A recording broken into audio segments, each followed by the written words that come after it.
And we're live. Ew. What up, dude? It's too bad that music doesn't have like a crescendo. It would be cool if it did. That'd be super cool if it did. Maybe I'll make one that does it. It's a good idea. Yeah, it's a pretty good idea. Oh, let me check the old chat. Good evening, guys. We got a couple comments coming in from YouTube. Distant Watcher. I think Distant Watcher's been on every stream, at least that I can remember. Always so, supporting. too. I appreciate that. Thank you, sir. Or madam. Did I open Twitch because I wanted to just check Twitch, and the first thing in one of my like live channels we think you'll like, ASMR ear licking cosplay. Dude, that thing's got you pegged. I don't know where it's getting that. Are we on Twitch too?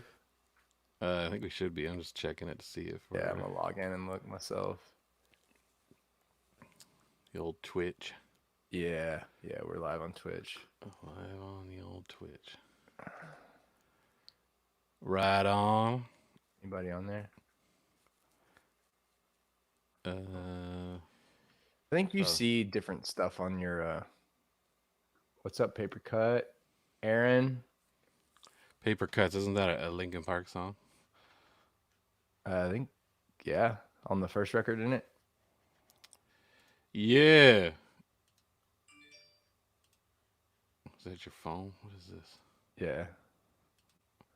Phone making noise. All right, hold on, I gotta... Thanks, Chris. Appreciate it, man. I thought that was...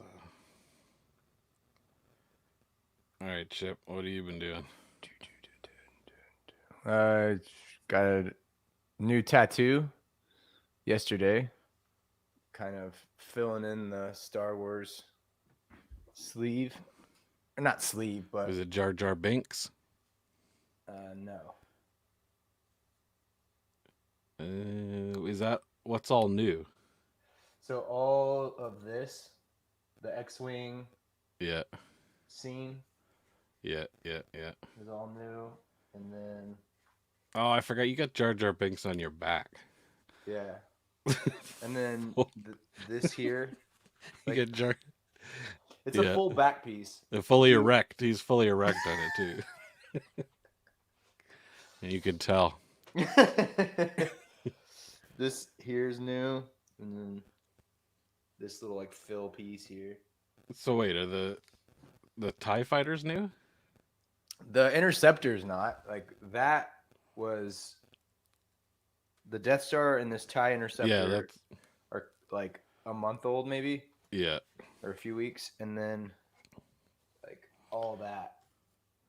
So you like Star Wars? I've never seen it. Is it good? Let's see. Name every star. Yeah.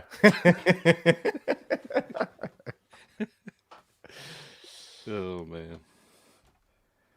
I still need to get a Star Wars tattoo.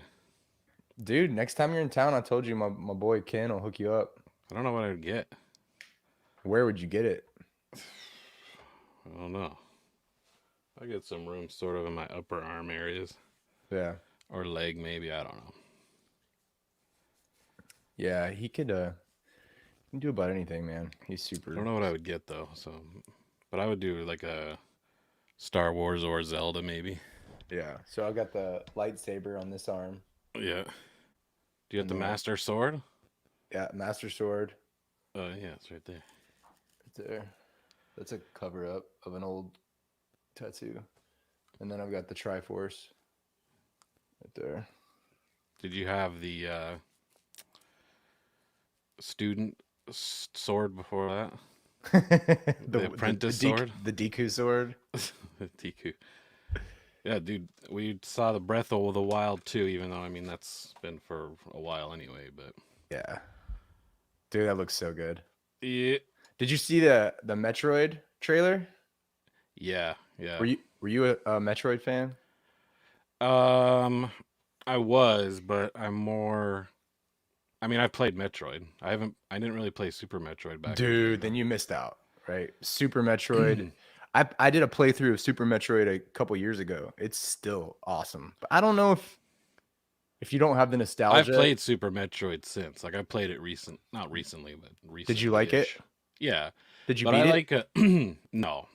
No. I got to a point where I didn't know where I was going, and then Yeah. that's kind of the what I like though is I like the whole where it's. Do you know what Metroidvania is? It's like Castlevania meets Metroid. Yeah. So Who like who did that? Is that like well, a fan program no, mashup no. or It's something? like when a game has elements of Metroid and Castlevania. But did you ever play Castlevania? Like, did you ever play any of those? Uh-huh. Did you play Symphony of the Night? I don't think so. Yeah, I mean it's ones where you like where you it kind of plays like Metroid where you have to go back in certain you have to backtrack. Yeah. Yeah, Metroid you definitely like I feel like if you got lost in it, it would have been like towards the end of the game where you have to so you know where the ship lands in like Yeah. Criteria or wherever it is. You like go to the right. Like if you're looking at the ship, you go to the right. So you have to backtrack to the beginning and then go to the Yeah, right. yeah, I think I remember doing that. Yeah. But dude, that No, there's lots of games like Axiom Verge is like a newer game that plays kind of like that. I loved Super Metroid is one of my like favorite games of all time. Well, the only thing is those 2D ones. Did you ever play the 3D ones like Metroid Prime? No, I see like there were several years I like wasn't playing when my kids were Yeah, little. I never played those either. I wasn't But playing. there's supposed to be a Metroid Prime 4. Yeah.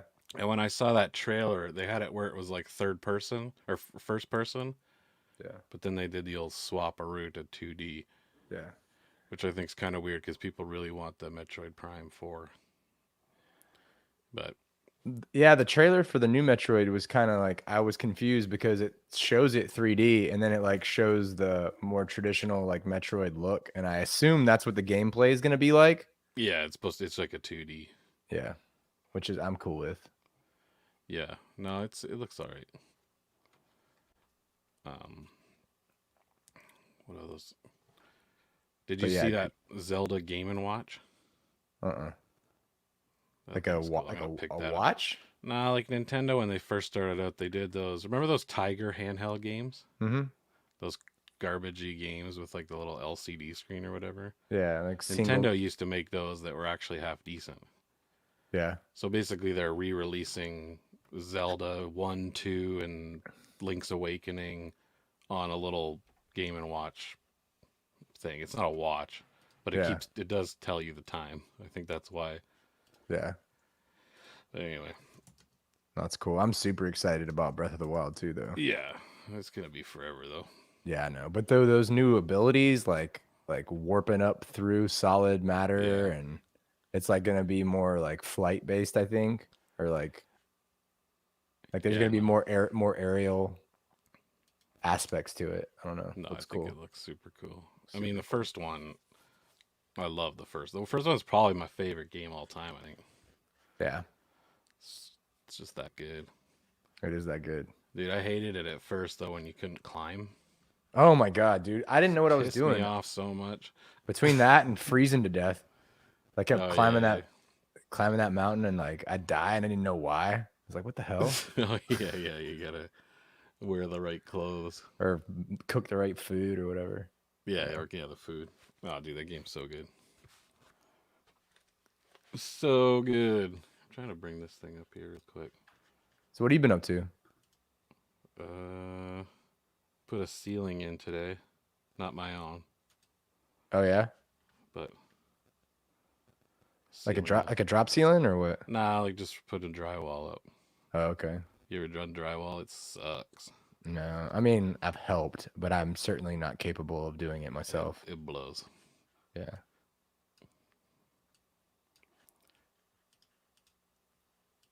All right, let me see if this works. That's a game and watch. Oh, nice.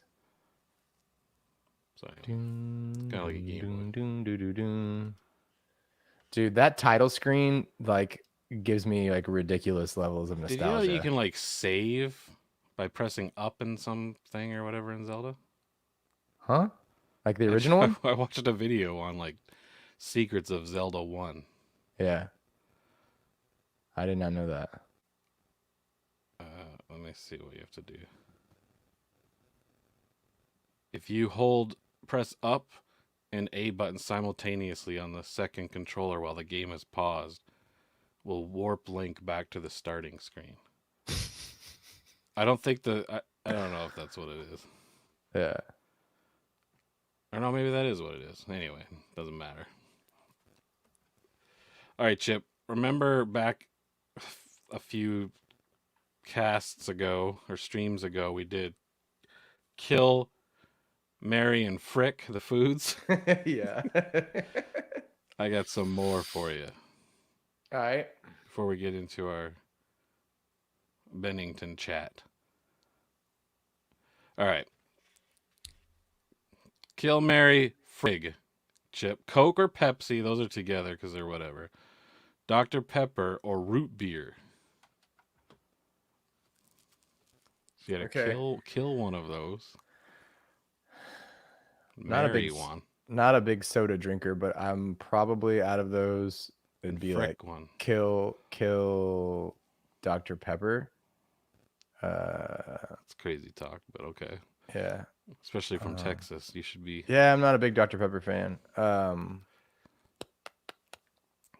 Yeah, I don't know, man. Frick root beer and marry Coke, I guess. I don't know. All right. I'm gonna marry Dr. P. And Frick Coke, I guess, and kill root beer. Even though Yeah. root beer's good. There's some advantages to marrying a doctor, I think. That's probably not a bad. Yeah, it's better than Mr. Pibb. Yeah. Dude didn't even finish his degree. He's like PA Pib. All right, Chip, what about this one? Chick-fil-A, Popeyes, or KFC? Okay, I could definitely kill KFC Yeah. and frick Popeyes and what was the other one? Chick-fil-A. Chick-fil-A. Yeah, marry Chick-fil-A. Yeah, I think I'm the same. KFC's good, but man, they screw up all the time. I'm not a big KFC fan. I don't like their mashed potatoes or their gravy. I don't think their sides are very good. Meanwhile, like Popeyes got some bomb biscuits, and I think Popeyes is way better. Yeah, Popeye's good. All right, Chip, here we go. Fruit Loops, Cinnamon Toast Crunch, or Frosted Flakes of the cereals. Probably I can tell you, I haven't had Frosted Flakes in years. Yeah, and I'd years. kill Frosted Flakes, marry Cinnamon Toast Crunch, and then You'd frick Fruit Loops. It's the right shape. Yeah. Mine's the same list, Chip. Yeah. All right.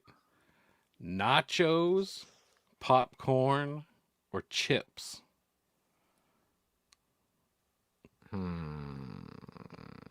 That's a tough one. Yeah, dude, I don't know. That's tough. I guess gotta give an answer. Maybe to marry. So it's nachos, Kill. Yeah. Friggin'. What are the nachos, popcorn and chips? Yeah. I hate to kill Chip because I am Chip, but kill chips. Marry nachos and frick popcorn. Chip, that's the same as me as well. That's Samesies. weird.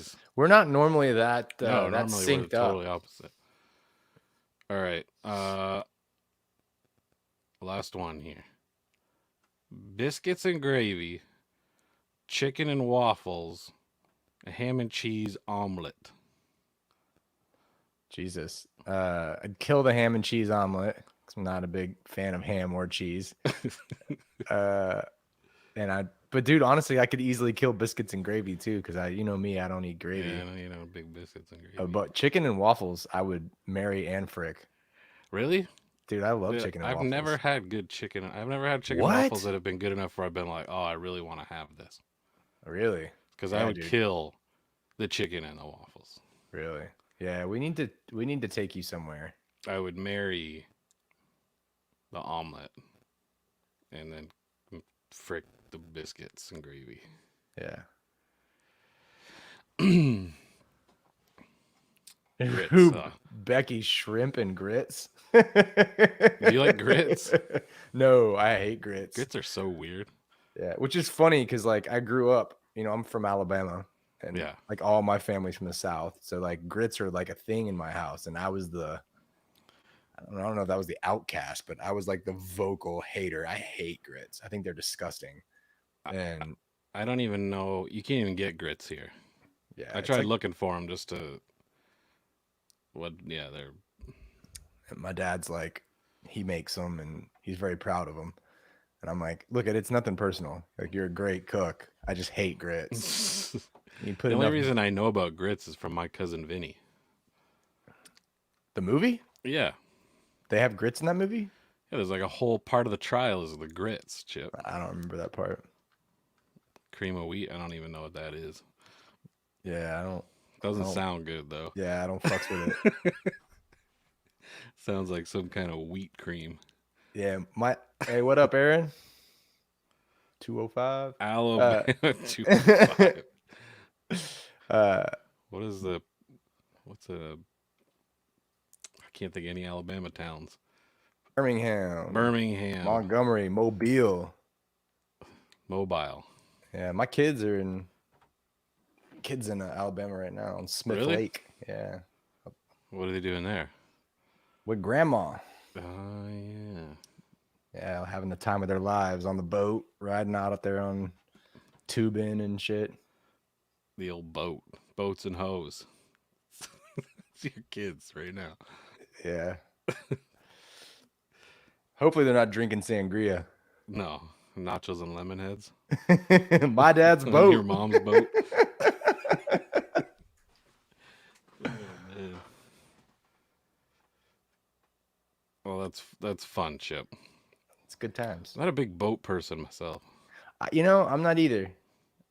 I went on a boat once. I felt like I got the crap beat out of me when I got back to shore because it was just bumping around so much. I hated it. Well, if you're out like... Yeah, if you just go out like pleasure cruise. Yeah, the problem I have, so like when we used to go out boating when I was a kid, like we would like tube or ski or kneeboard or wakeboard or whatever. But like when someone's like, hey, you want to go out on my boat? And then they take you out and all they do is just like hammer it. Yeah. Like I have no desire to do that. Yeah, like, no. And part of it too is like, it's like the same thing for me if someone wants to take me for a ride in their hot rod. And then so like we get in the car and all they do is just fucking red line in every gear. Like I'm like, I like driving fast, but I don't like riding with other people driving fast. And maybe that sounds like hypocritical or whatever, but if I'm in control, then it's cool. I just don't like. Yeah, you don't want someone else. You don't want to die in someone else's car that's trying to impress you. Yeah. Yeah, that's not impressive. Nickelback eats grits.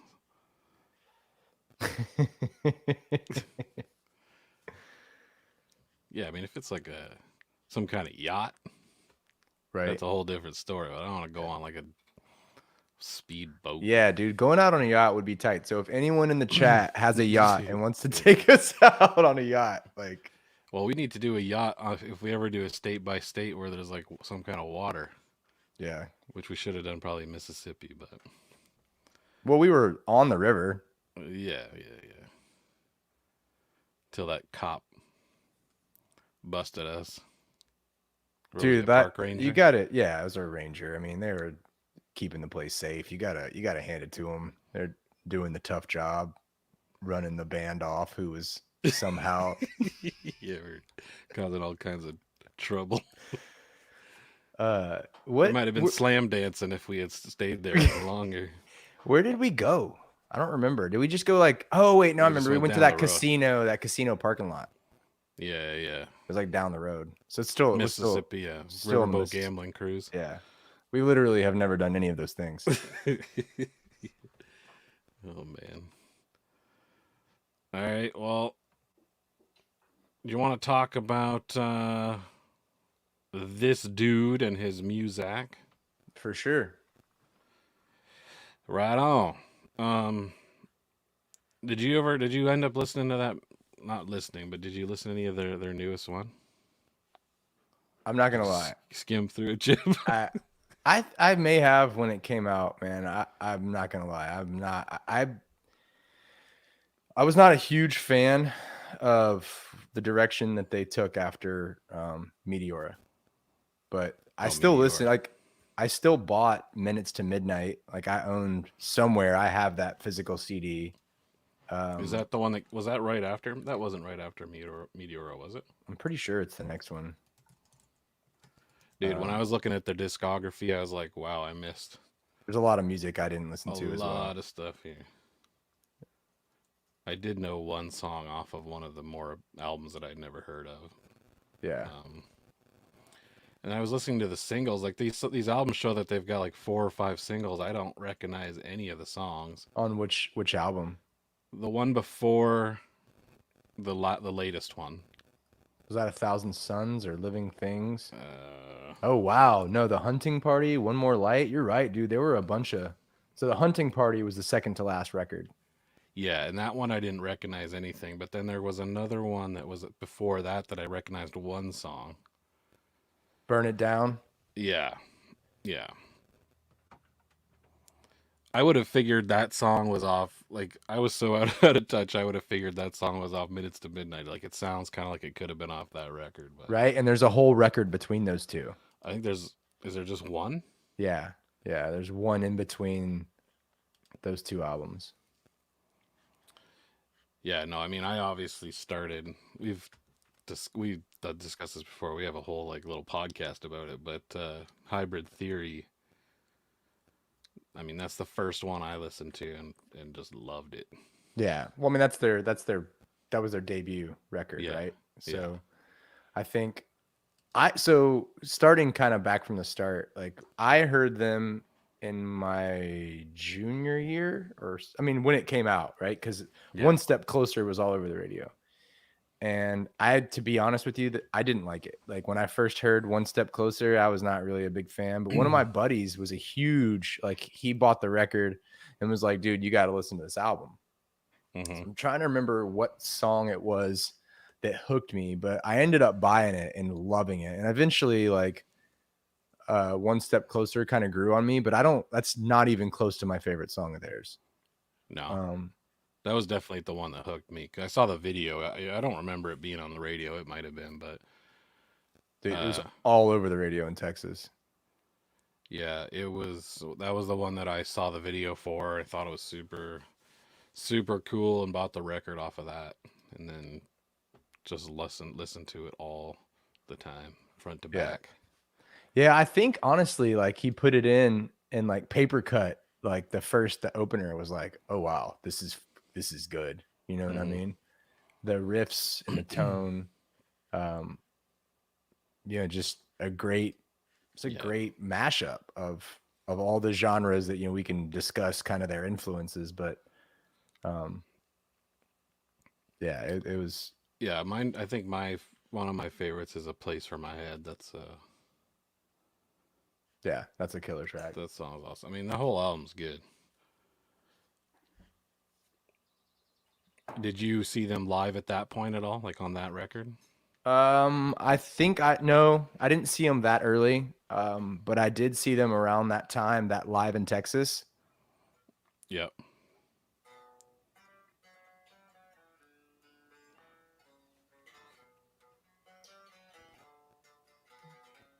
Yeah, Something like that. they're. Did you ever see them? No. No. Well, they put on a hell of a show.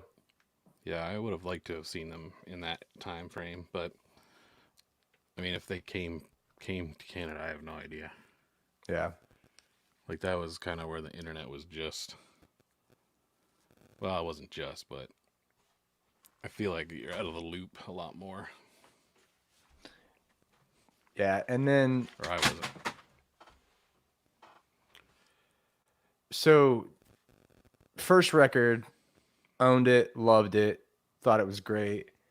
And then the reanimation stuff, like Breaking the Habit. Um, Yeah, yeah. like wasn't a like that's I feel like a little bit of like some foreshadowing to kind of the direction they would eventually go. Um, Wait a minute. Reanimation was breaking the habit. Wasn't that off of an I thought it album? was. I mean, yeah.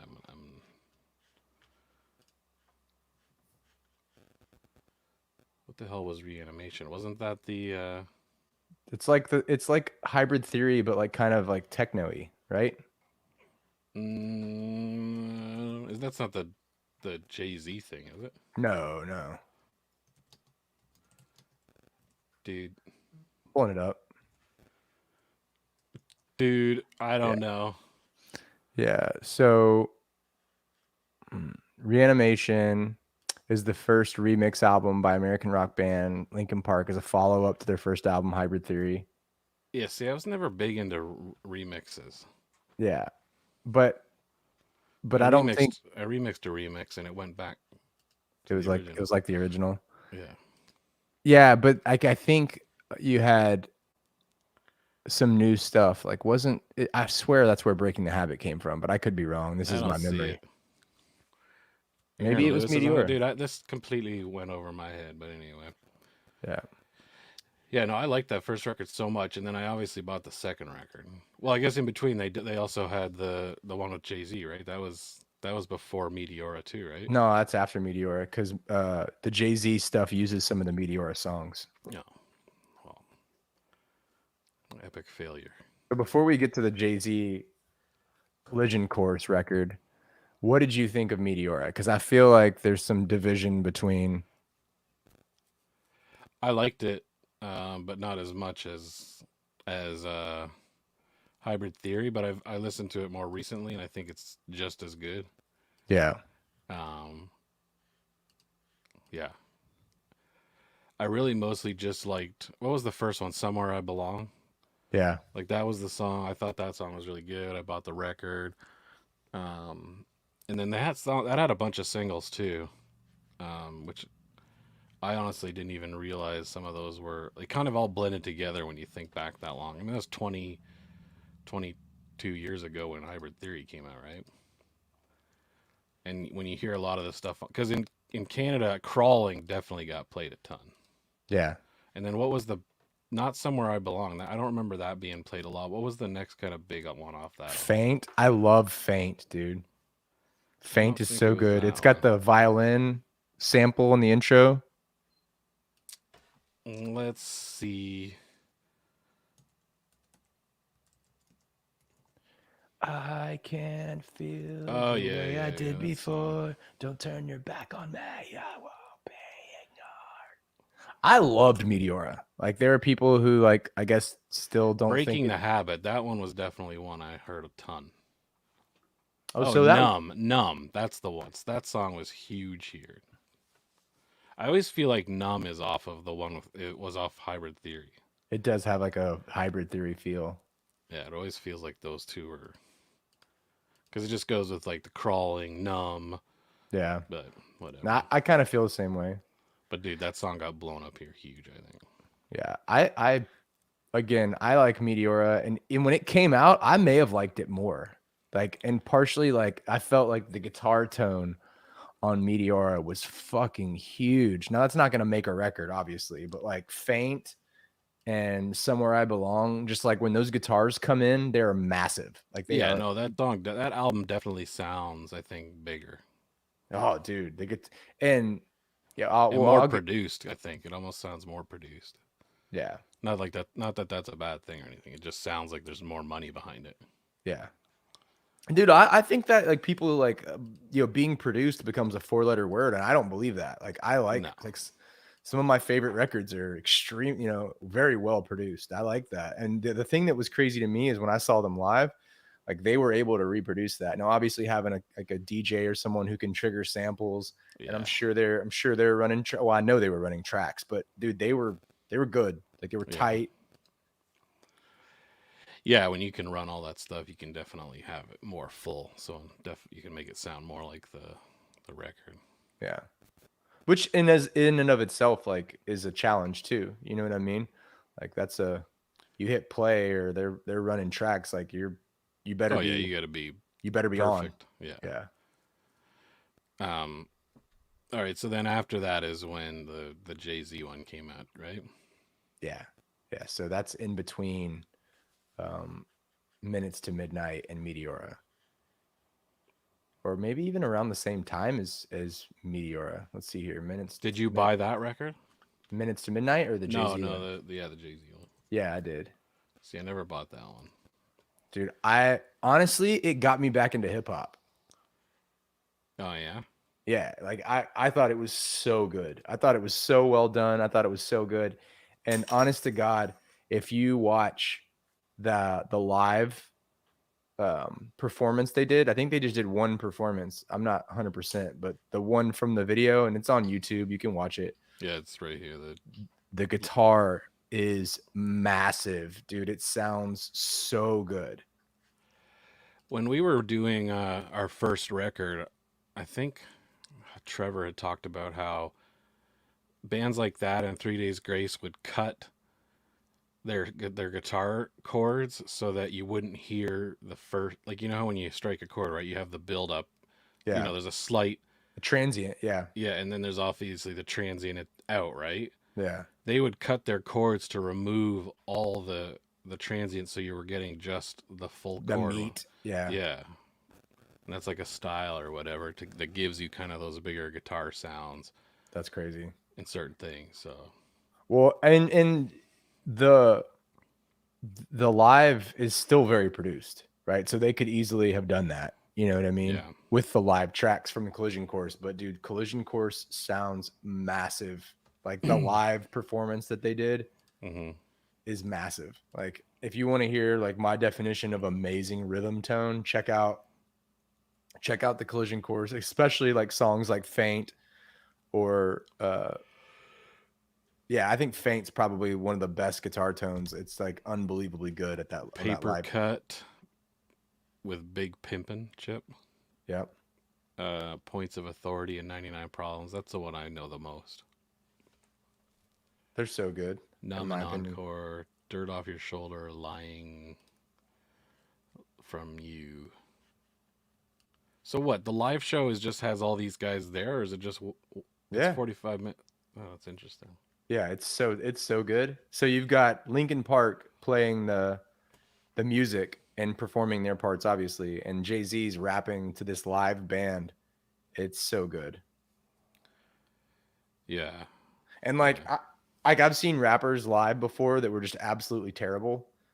Like just terrible. And I didn't go to the show necessarily because it was a rap show, but like back when they were doing like what was that tour that Limp Bizkit was on? yeah. Family Values. Family Values had rappers. Yeah, Cypress Hill, I think, was there. There was a couple other tour like big festivals that I went to back in high school. That was back when new metal and rock rap and all that shit was still like new and like really happening. So like there were quite a few festivals I went to that would have like hard rock and new metal bands with like rappers, and most rappers are pretty garbage live. Like Yeah, they don't have like a number one, they don't have the wind to keep up with their vocal, because I mean they're right. you know how they do like vocal takes. So like they run out of breath and they don't hit the melodies. They're kind of tone deaf for the most part. But dude, Jay-Z's performance is on point. And Hmm. I watched the making of that too. I was really impressed with him. Like really Yeah, impressed. yeah. I think he's a little. I think he's fairly successful. Yeah. I think I think he's gonna go somewhere. Yeah, he might go somewhere eventually. I've never been to any kind of rap show that I can think of. Yeah. I For mean, the most part, I'd say you're missing very little. yeah, it doesn't sound like something I'd want to. Doesn't sound like something I'd want to go see. I don't really like a ton of that kind of music to begin with. So, all right. So then, Minutes to Midnight. That was the one. That was the one with the big. Isn't that when Transformers came around? They started having songs on a couple of the Transformers Yeah, albums, I'm pretty sure. and I always thought they sounded really, really similar. Yeah. Um, but that was the. Do you think that was the last record you bought? No, I know that's the last record I bought. Yeah, the last record I bought would have been Meteora, and then I think Minutes to Midnight. That's when they started getting played here anyway, just constantly, Yeah. and it just burns you out. It's like So that album, I bought it like the week it came out. I don't want to sit here and tell you it was the day it came out. I don't remember, but I got it when it came out. And that was an album that was such a letdown to me. Such a letdown. Like Because I of was the songs being the not songs. heavy, or Just I yeah, mean they're not heavy. heavy-ish. There's like a few heavy songs, but like it was just like the riffs weren't there, and I just was like I was just super let down. Now I revisited that album later, like years later, and I mean while Chester was still alive, and found that I liked it a lot more, and like also because like they got less and less and less guitar oriented. Yeah. I like that album didn't seem so bad by comparison. And when I say bad, like so the newer stuff that I've heard, the guitar takes a back seat. And I'm a guitar player. I like to listen to guitar. That's what Well, I'm I in. listened to the most recent album. I don't think there's any distortion in it whatsoever. Yeah. So I mean, which is whatever. I'm not saying that's bad, but I mean, Yeah. in this instance, and we'll get to that or whatever. But yeah, it's Yeah. definitely something. It's something to keep. Well, and I think, depending on the person, like there are obviously people who are more, at a younger age or more open to more music. But when I was younger, I was like a lot more focused in my music like selection. Like it was much Mm, less broad. And if it didn't have distorted guitar, I probably wasn't going to be interested in it. So, when I listened to that album, I remember listening to like 15 or 30 seconds of like the first few songs or a minute, and then like fast forwarding and waiting, like, where's the riff? And then like go to the next song, like looking for a riff, looking for a heavy part, looking for a mm-hmm. breakdown, and like, I remember going through the record and being like, this record sucks. Like I Minutes to was, Midnight one. yeah, I'm looking at some of the songs on here. I recognize quite a few of them actually, yeah, even ones that I don't know if they were singles or not. But yeah. But I mean, like, yeah, it's not a bad album. Like it's not a bad album. I don't hate it, but I'm just saying, like at the time, I was super let down. Now I've gone back and one of my now, being older and especially like considering what happened with Chester, like I would say if you haven't listened to this album all the way through, that's fine, but listen to Leave Out All the Rest. That's track number 3. mm-hmm. Um, and the lyrics of it in retrospect are pretty heartbreaking. Like Yeah, I checked that out. Was that a single? it says it was. I know that song, so. Yeah. So But we talked about them before once, and I checked it out then too. yeah, it's a good song. Like, and like I said, considering what's going on or what happened with Chester, like I think that it's pretty tragic lyrically. Yeah, I'm just looking at their sales of records. So this is correct. Hybrid Theory. It's like 30. It's almost 42 million records, like worldwide. Yeah. It's one of the biggest, most successful, or one of the most successful rock albums of all time. And then Meteora was 33 million. That was 2003. This is starting to where CD sales, I think, as a whole are declining big time. But Yeah. Minutes to Midnight ends up being 24 million. And then Thousand Suns is less than a million.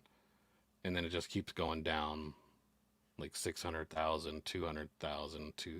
One More Light ended up being 270. But that's obviously a different time too, because people don't buy albums anymore. Yeah. Certainly not like we used to. Not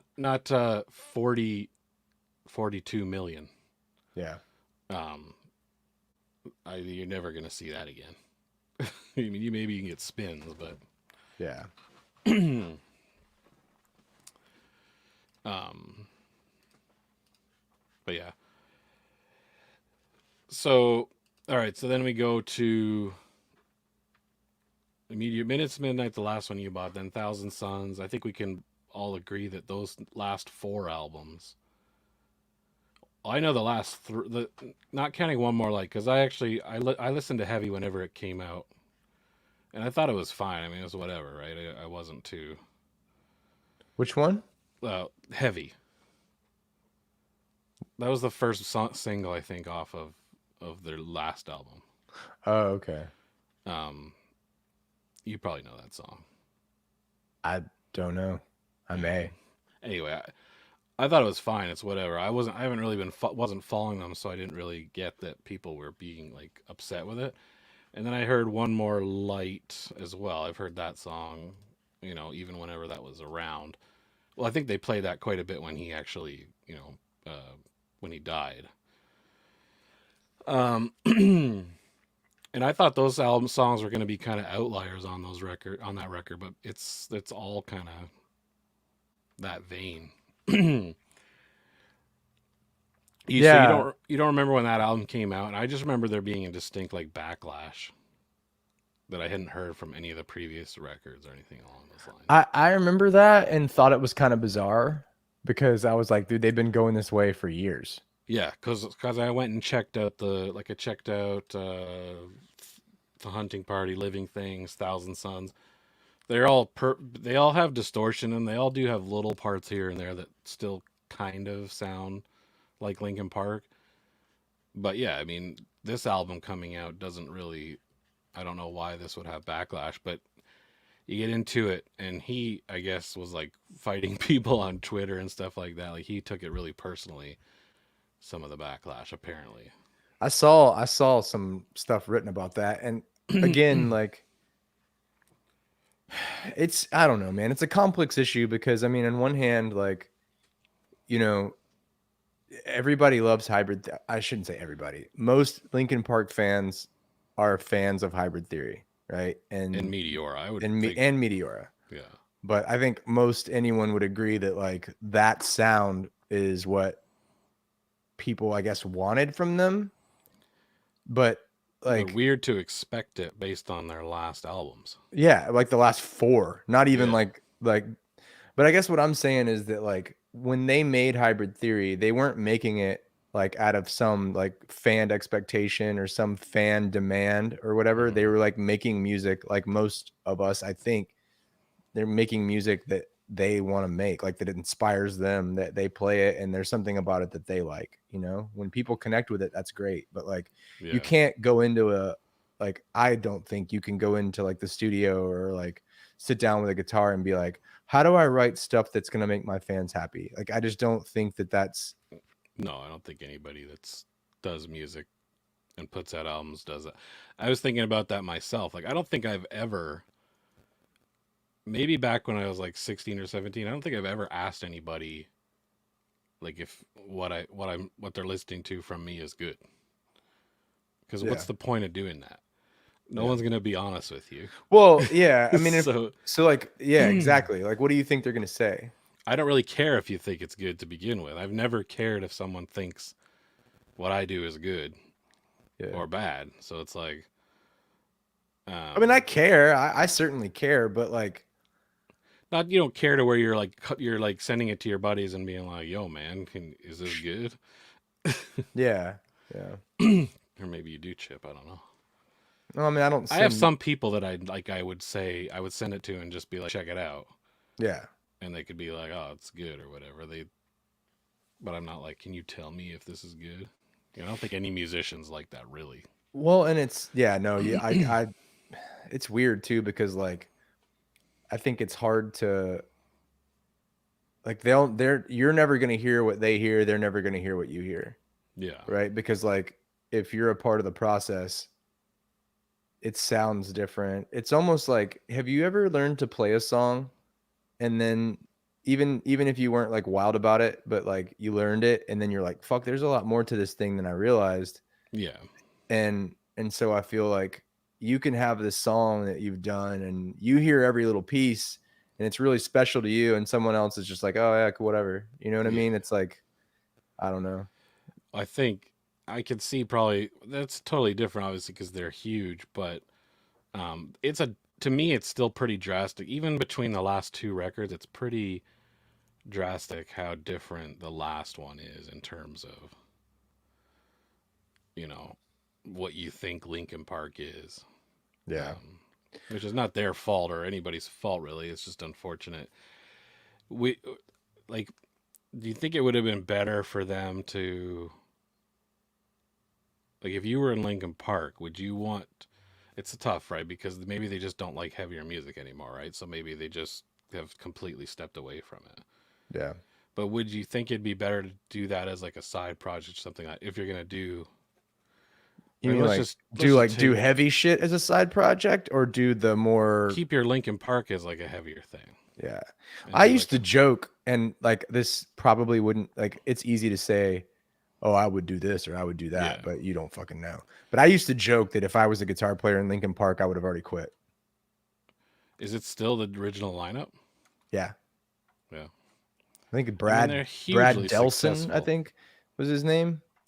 Well, I mean, so like you're playing a live show, and so you still get to play guitar because they're still going to play the hits. Yeah. But but see, the difference is like if like you're asking, like if I were in Linkin Park, I would still want to write heavy music, not for my fans, but because I still want to write heavy Yeah. music. Um, if that's what fans want, that's great. And I don't mean that in any type of like, disrespectful way to the fan base, but like it's got to be authentic no matter what it is. Yeah. If they were writing heavy music, that doesn't mean it's going to be good. If their heart's not into it and they're not feeling it, and it's like, what do you want them to just like follow some sort of uh formula that you know what I'm saying? So like, Yeah. Well, I mean, when you're as successful as they were, it's kind of a tough situation, and you're talking, you know, 18 years after Hybrid Theory, they come out with that record. I read some stuff about how they just wanted to try poppy stuff, and people.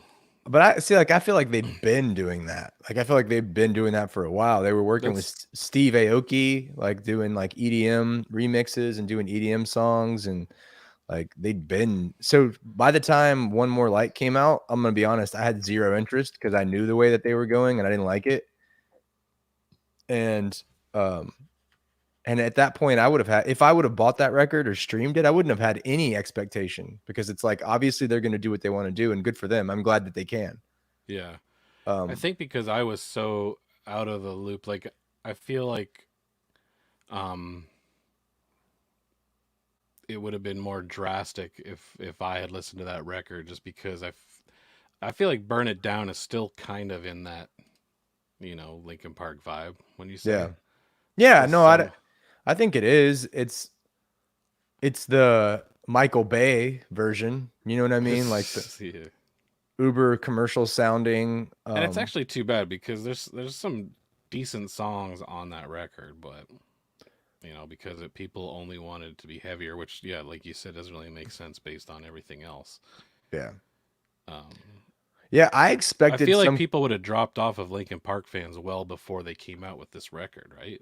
Yeah, I mean, I I mean, did. yeah, I did too. I mean, I'm not just because we're talking about doesn't mean we love everything or whatever, Yeah, that they've done, but it's just those first two records we obviously were huge for. for a good reason. Yeah, They're amazing. and for like me or you or whatever, like whenever we heard those, I think that's when I first kind of started getting into that vibe of music, like Yeah, that. What is that? Would you say new metal? yeah. I'd been into new metal, but yeah, I mean, I kind of liked some Corn, yeah. and I was sort of in. I loved Follow the Leader, the second. I think that's the second major record from Korn. Is that of Adidas? No, you're. That's the album before. So that's the third. Follow the Leader is the third. Okay, okay. Yeah, That's yeah, actually yeah. when I stopped. I didn't really like that record. I loved Follow the Leader. That's the one that has like 13 tracks of silence or whatever. Yeah. I got that CD off Columbia House. Doon doon doon doon doon. Yeah. Remember Columbia House, Joe? Yeah, yeah. That was the same place. That was the same order I got the Insane Clown Posse CD. That was terrible. Dude, what? Yeah, sorry, Chip. Dude, don't. You have abandoned your true jug of values. Yeah, my jug of values are gone, Chip. They Did you never even know? happened. I never even got my jug of Hey, values. speaking of which, I am starting a nonprofit, and look, you don't have to contribute, but if you just share and spread awareness. Did you know 9 out of 10 juggalos can't juggle? I didn't know that. And I'm trying to get a nonprofit together to get funding to teach these juggalos how to juggle. Is anybody listening? Does anybody like ICP? Has anyone liked them? I bought the CD. I listened to it. I did not like it at all. I tried to like it. I'm like, this must be good because I keep seeing people with the shirts. So this band must be be something good. Dude, so one of my buddies in high school, he was like the first person I knew had a car. So I was like, hell yeah, I want to go out. You know what I mean? Come pick me up. So he comes by my house and he's got this hoopty, like this car was the biggest piece of shit. And the back windows didn't roll down because they just didn't. Like they literally from the factory were solid glass. And the driver's window, the crank was broken. So the Wait a only minute. window that rolled down was the front passenger. Wait a minute. What kind of car was it? It was like a 70 something Caprice, I think. Oh, the back windows. Did it have 4 doors? Yeah, it's a 4-door car, and the rear windows, Go down. like they weren't broken, Kevin. They just never did. No Like, handles. that was like an option that this car didn't have. That's crazy. It's insane. Did he have some sweet subs in it or something? I'm getting to that. And I'll cut to the chase. No, it did not have sweet anything. He had the little Discman that he'd set up on the dash, you know what I Yeah. mean, and the tape that he put to the tape deck. And the driver's window didn't roll down, but the passenger did. And so he like wants to go get some food. So we go through the drive-through at Wendy's backwards, and he puts on backwards. Oh, because the front seat. because the driver, none of the driver's side windows would roll down. The only one that would roll down was the passenger side front window. So But the driver's side wasn't supposed to be like that, right? Like no, it was the handle was broken. Oh, okay. So that's what I'm saying. Like out of all these windows, Right. Yeah. So you drive backwards. we drove backwards so that I can use my passenger side window. I'm like 15, and he's playing like because he thinks it's funny. He's playing Game Show by ICP. Yeah. Like through his little Discman to tape converter, like cranked. And if you've ever heard that song, it is absolutely ridiculous. Like I might have, but I don't know. Dude, you're gonna need to check it out. Like just But I do have to say that's bold to go backwards when you could always just go forwards and open the door. Yeah, no, we're not doing that. Yeah, you gotta back that. It's funny though. Yeah, this is shit you do when you're in high school. Oh yeah. Did you ever get into the subs thing back in the day? Like dude, I used to install car stereos in my mom's garage. Like oh yeah. So I was a grade ahead in school. So all my friends were a minimum of a year older than me. Some were, because of the school I went to, I could be in classes with a senior and be like 14. Right. So I started putting car stereos in before I could drive. By the time I had my license, dude, my car, you could hear my car coming from like a half mile away. It was ridiculous.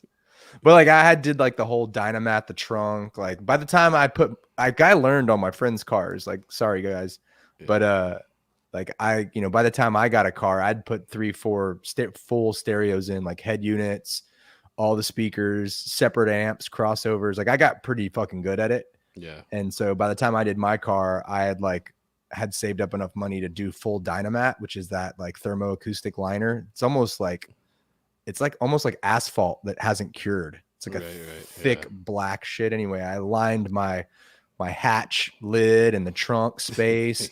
So I didn't have like that license plate rattle or the like rattle in the shit. Like it was nice, clean base. Yeah. But yeah, I wanted to get that, but then I started to like go with people that had it, and I was just like, man, this is just super bassy. Why don't? Well, see, that's the problem. Like I put a 4-channel amp on my full range speakers because I like got sick of riding. Because like I said, I was younger than all my friends, so I would ride in the back, and in the back seat, all you'd hear is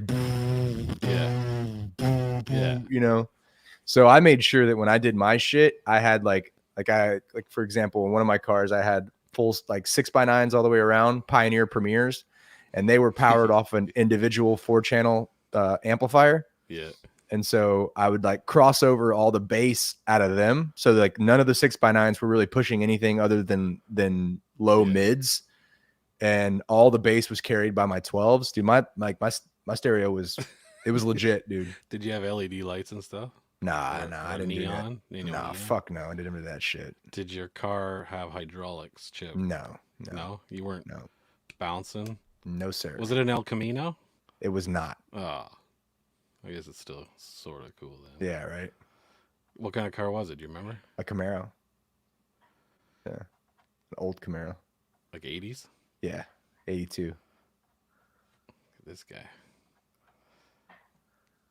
All right. Well, that's something funny, Chip. Yeah, we kind of, That's funny that you had like your crazy subs. dude, it was I feel ridiculous. like people that had subs mostly just listen to like rap stuff. Not well, yeah, most, but like a lot of those guys would use ported boxes because it makes your bass louder, but it's not like as clean or as tight. Mm-hmm. So I always use sealed boxes because I mostly listen to rock and metal.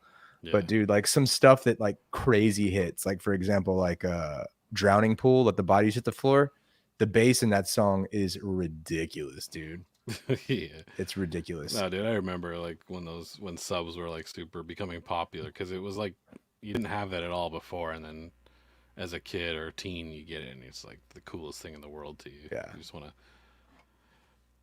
pump those bass everywhere, but we would go hang out with this guy, and he would just have that thing cranked, and then you're kind of like, yeah, I don't like this anymore. Yeah. Yeah. What I was trying to do was so like I went to I was trying to reproduce like how live music, like live rock sounds in a nice venue where the kick Yeah. drum kind of you feel it more than you hear it. And so that's kind of how I always tried to tune my system to where it sounded like kind of like a live show where the kick Mhm. drum hit and you'd feel the bass, but it wasn't like a loud bass. It was more of like a sub Yeah. kick, you know? Right on. Um, well, so I was gonna ask you if you had seen Linkin Park live, which you said you did, but Yeah. how many times have you seen them? Once for sure. I may have seen them twice. It's hard to remember. Like there was a time when I was going to pretty much any show that was in town. Mm-hmm. But yeah, they were You only really, saw them once or twice in Texas. I feel like they'd be there because I mean Texas is obviously pretty big for live shows.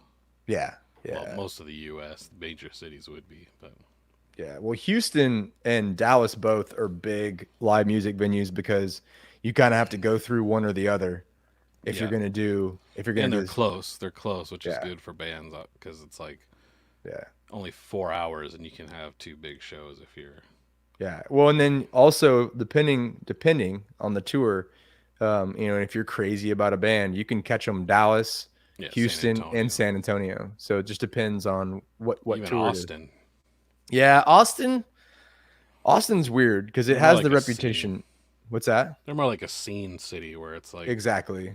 like Tennessee Yeah. or Nashville or whatever, where it's like, Knoxville, oh, Nashville, Knoxville. yeah, you gotta only whatever. It's more, yeah, it's not like you just gotta be there. You gotta go there to see what it's like. But Yeah, I love um, Austin, but and I think I mentioned it on the last stream. That's where Kelsey and I went and saw Chris the year before he passed, Chris mhm. Cornell at ACL. Fucking awesome. So when I posted this on the old Facebook, a lot of people were just. I asked for some of their opinions, and a lot of it. I went through a bunch of these, but a lot of people connected with just the depression part of it, all that he went through, and things like that. Um, I'm just looking at these real quick.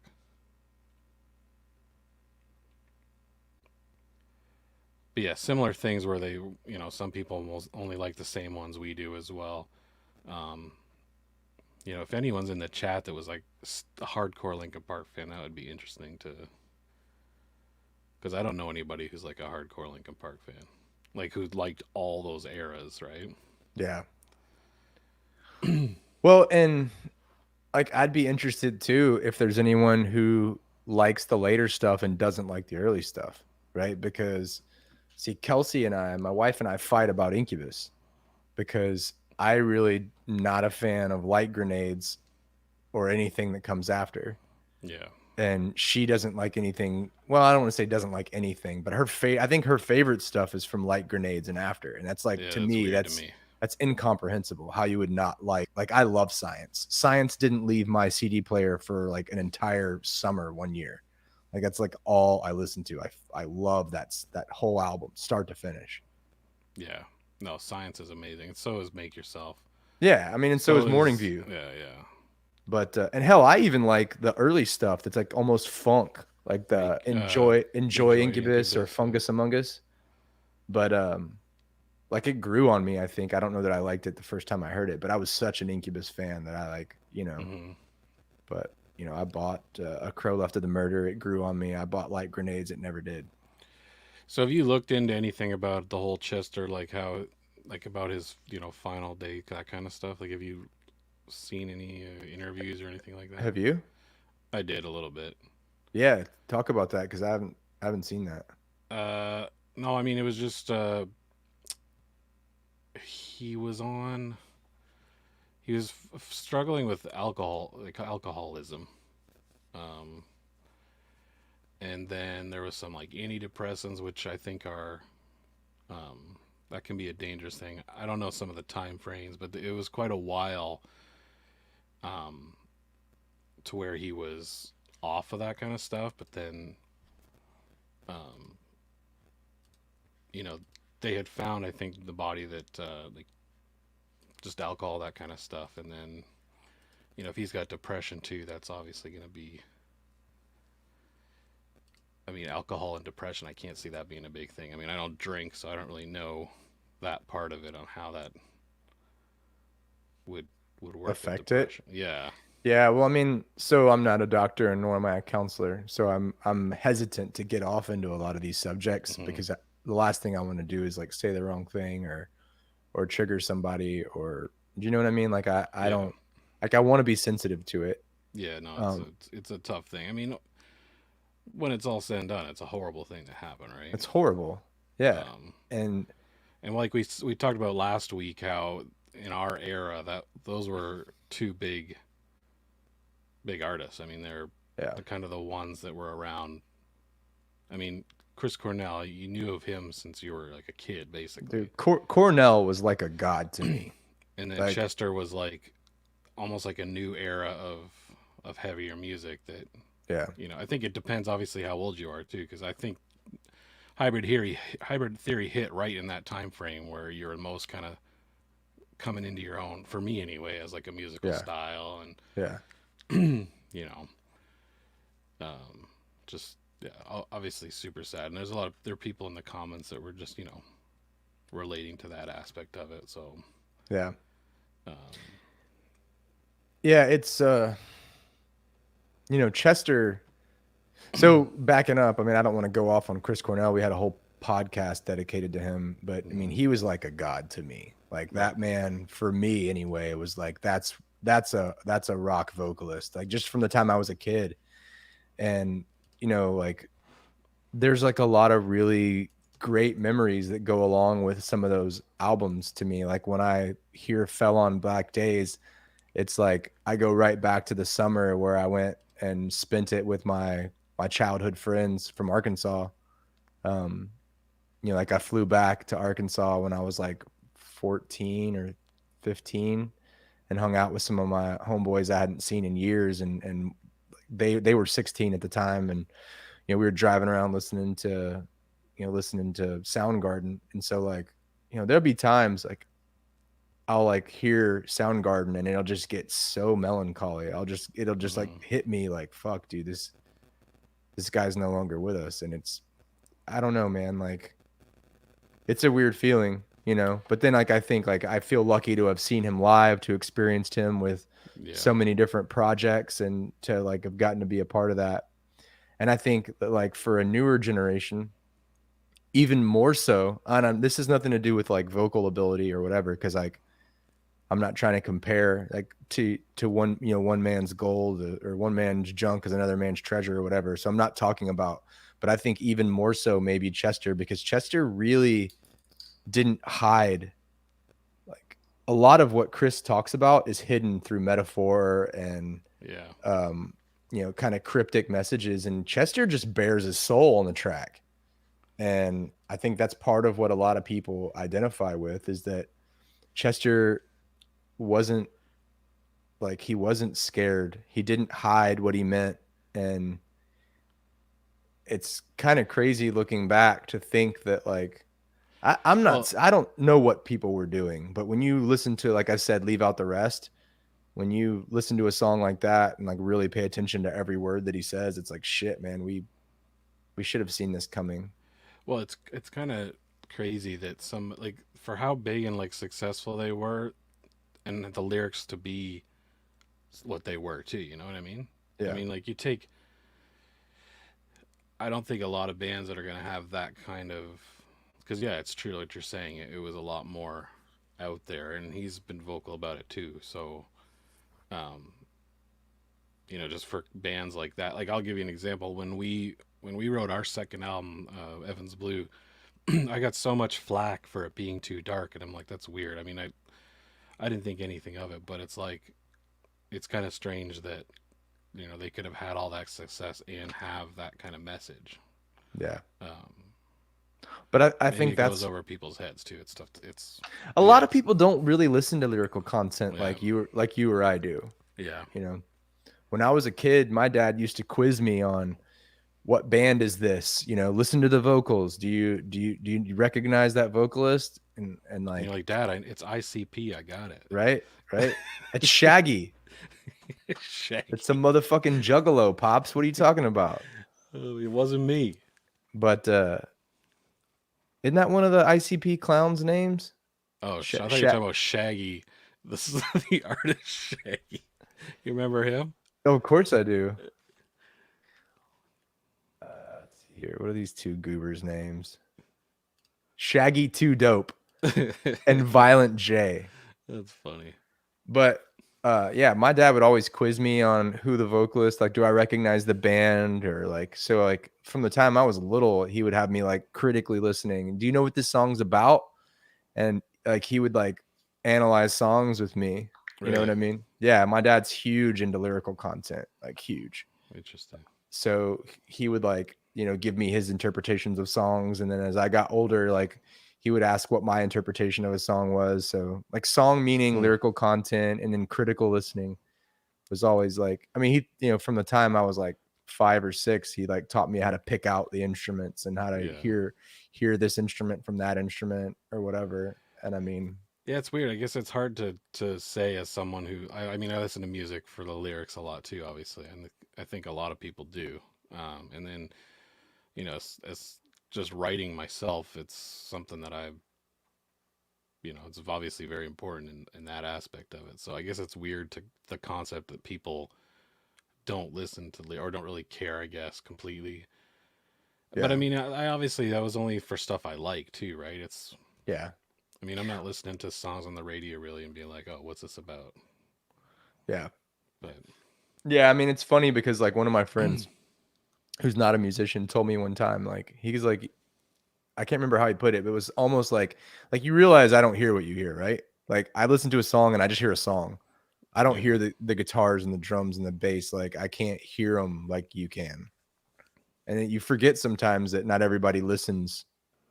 uh, not everybody listens the way that you or I do. You know what I mean? yeah, And there's no way to know that. You know what I mean? Like I don't even know that you hear what I hear. It's funny how like I yeah. was talking about this with guitar tone because Kelsey's learning guitar. And so like in the guitar community, how do you describe tone? Right? So you're using a sound to describe another sound, and it's all arbitrary. I mean, everything that we say is just because we've decided that there's like a consensus that this word means this, Yeah. right? Well, how do we know what sound means? You can't point to it and say, so you have words like warm and tight and loose when describing like a guitar tone or a distortion, whether distortion's tight or it's loose, or whether it's warm or sterile. those, Like those could what? describe other things too, Chip. But They could, but I guess my point is it's like it's hard to like agree on how to describe sound. It's like it's a well, tough, it's yeah, and you can't. It's also hard to just listen to a tone and be like, oh, I'm gonna just make that tone now. yeah, You only know when you hear it, right? yeah, So I know kind of what's bad and what's good. yeah, Like Metal Zone, like top notch. yeah. Well, hey, I'm gonna tell you right now, I can get good sound out of a metal Well, zone. yeah. I mean, if you're a Yeah, good player, you can yeah, obviously do things. A lot of even effects, guitars, all that stuff, um, is the player. Is 90% the player, I think. Yeah. Because you give your rig with your tone to somebody else, and they're not gonna be able to make it sound the way you do, or like other people or Yeah. whatever, right? And I've been like this for a few years. I used to like, and I mean, I've collected everything I've had. Like I haven't sold anything. Like I'm Mm, fortunate enough that I've like been able to keep all the gear I've ever bought, and it's ridiculous. Like it's gotten to you've seen my yeah, warehouse. It's retarded. you got some stuff. But I got some things. But A few like I'm things. now to the point where I feel like there is like I can get a good sound out of anything. Like I'm not saying a bunch of sounds, but I feel like Yeah, even a cheap line 6 little shit like the Spider amp, right? I feel like I can get something out of it, right? Whether it's a clean tone or some type of fuzzy, something that we could use for an intro. I feel like you can get a decent sound out of almost anything. You know what I yeah, mean? Um, but people like spend so much time looking for like the next piece of gear. And I did too. I was guilty of it for a long, long time that like the gear is the answer and it's not. Like I yeah, can, the people would be shocked at some of the stuff that's like on albums. yeah. Well, yeah. There's a lot. Well, the first Evans Blue record, we used some Line 6 stuff. I don't know if it actually made it on the record though, but it sounded good. Like, yeah, if the playing is good, and music's got, you could have great amps too, but if you're not playing things properly, it's gonna sound like garbage too. I mean, Yeah, for sure. And with the other thing that's like really funny is like if there are certain things if you isolate, they don't sound good yeah, by themselves, but in the context of an album, like a full band mix, like yeah, they're what the track needed. yeah. Um, all right, one more thing that I was gonna ask is, do you think that Linkin Park moving forward should replace Chester? I don't know. That's a tough question. I mean, like, so, like I've read comments of people that were like, if they continued without Chester, I would never go to a show or whatever. It's like, well, you're either way, you're not going to go to a show. Yeah, So if they don't continue with somebody right, else, you're not going to go to a show. right, And if they do continue with someone else, you're not going to go to a show. And yeah, you got to think Chester had no issue, seemingly, with stepping in with the DeLeo brothers and continuing on STP, or as I mm-hmm. like it referred to, Chess TP. Zing. But yeah, but don't. Psh. But I think like To me, I it's can. like it's such a big role to fill. I don't see how you could do it. Yeah. Well, I mean, there's somebody out there who's got like a similar vocal range. You know what I mean? Like you've seen what Journey did with the kid from the Philippines. Yeah, but it's like, do you want to go and just watch Linkin Park with someone who sounds just like Chester and is not him? Like, do people want that? Seems weird to me. I don't know. I mean, like my favorite stuff had a fair amount of Mike Shinoda on it. Yeah, but it's no. What's predominantly Mike Shinoda? I didn't say predominantly, Oh, a fair amount. oh, okay, fair amount. Yeah, like Yeah, I don't know. he does the verses on most of Meteora and Yeah, Hybrid Theory. yeah. I mean, I guess that's true.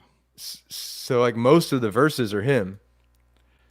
Yeah, I mean, I feel like I haven't heard a lot of voices. Somebody put something in there with that. I guess somebody who sounded like Chester or whatever. But I don't know.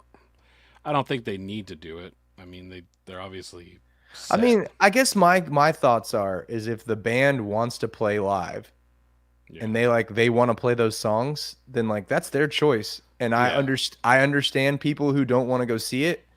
I understand people who do. Um, I'll be honest, I don't know if I would go or not. It would depend on ticket prices. It would depend on where they were playing. I saw them at their best. yeah, You know what I mean? So like if you never got to see them and you wanted to see the band play, understand that when those screams come in or when those choruses come in, it ain't Chester. Hey, yeah. like um Have you seen the thing where they're starting to do shows with like holograms of people? Or I guess they've done some of those. Have you Did you seen ever? that? South Park did a show about that where Michael Jackson's hologram escapes. That's funny. So they do where Michael Jackson performs with somebody, and his hologram escapes The show. like the arena, and so like to chase him down, they bring back Tupac's hologram, and it's like they do it like Terminator style. They even got the Yeah. super funny. I, But I no, don't know if I I would haven't go to a actually show. I haven't actually seen that though. Like are they like legit doing that? I think they did do something like that. I don't know. I don't think I would go to anything like that personally. Breakpoint Bayleaf has a good point. If the remaining LP members wanted to form a new band, then yeah, I have no problem with that. Yeah, I mean that's obviously something they could do, but I don't know what their musical motivations are. So Yeah. I mean, I obviously don't. I don't think any of them would need money personally. They're probably all Yeah, I have no fine that. idea. Well, You'd I like to mean, think. yeah, I think there has been some hologram stuff, but yeah, I wouldn't. Why would I go see that? I could just watch a video. Yeah. I mean, I think even if The only thing I Chester, could see working with Linkin Park is to have multiple people come in and do some stuff and do like a few festivals that way or something like that. That might be interesting. I think. yeah, I don't know if you would. It's weird because we obviously talked about Queen a while ago. That makes sense because they were kind of out of the. I mean, they're not making new music, right? not that I know of. And they're kind of out of it for quite a while, and then they came back. I don't know. It's just such. It's a different man. I just can't see. I can't see how if the demand would even be there for it, right? Yeah, I mean, people would go for sure. Like even if everyone in the chat says it's not the same and they wouldn't go, there's a lot of people who would still go. Hmm. It's like I can't believe in the the success. I don't know if I don't even honestly. I guess I should back up for a second because I don't know how successful they are. But like 3 Days Grace without Adam Gautier, Yeah, like not a fan. But it's weird. yeah, but a lot of people go to the shows and like there's people again. There's like a whole world of people who like music, but they don't like it like we do, and they Yeah, aren't even aware that they're going to a show with a completely different frontman. no, it's probably true. It's so different though, to me anyway. But Adam left that band too, right? Like he. Yeah. And I never really I would love to know why. Because boy, I loved their first two records How many records did they have? Three? with Adam. Yeah, or was just those two? Three. Dude, what was the third record? They had Chalk Outline No, and Chalk Outline is the new singer, isn't it? nope. He re-recorded it, but it was originally done with Adam. Lost in You. You heard Only that three song? records since like, because we just talked about how 1X came out in like 2006 last time. There's only had one record since then, like as with Adam. Adam had yeah, they had the debut. Yeah, Um Home. dude, that's such a good album. I love that album. That's a good album. They had 3 Days Grace, self-titled, 1X, and then Life Starts Now, and that was it. That's crazy. Yeah, all in 3 years, and then Transit of Man, it's been that long since he left. And so they re-released Chalk Outline on Transit of Venus with the other singer. So weird. So wait, was that whole album? Did that have Adam on it? No, I don't think. I don't know. Maybe. It does have. So I think he must have done that whole record, and then he maybe left after that. Okay, you're right. So he was on the first four albums. My bad. So Transit of Venus, he's the last one of him. Yeah. That's still crazy. But I heard like a re-release version of Chalk No, Outline. that definitely exists because I always thought that was him. Yeah, they Like I like thought Chalk Outline was originally the new guy. Matt. Is it Matt Walst? Is that his Yeah, name? Yeah. yeah. Saint Asonia. We did a show with them. Um, I haven't really heard anything that's like I don't know. Do they chart or anything? I don't know. I don't know. When I heard about it, I was kind of like half excited, half like, oh, is this another one of those like super groups that won't really go anywhere? Yeah, I don't know. Anyway, well, what's your favorite? What would you say your favorite Linkin Park song is to close this little chat of out? That's tough, but to pick one, what about you? I think mine's the one I said. I can't remember now. Can't remember the title because I'm terrible with titles. The one that starts with A Place for My Head? yeah. Yeah. Mine's probably. Let me look. The titles.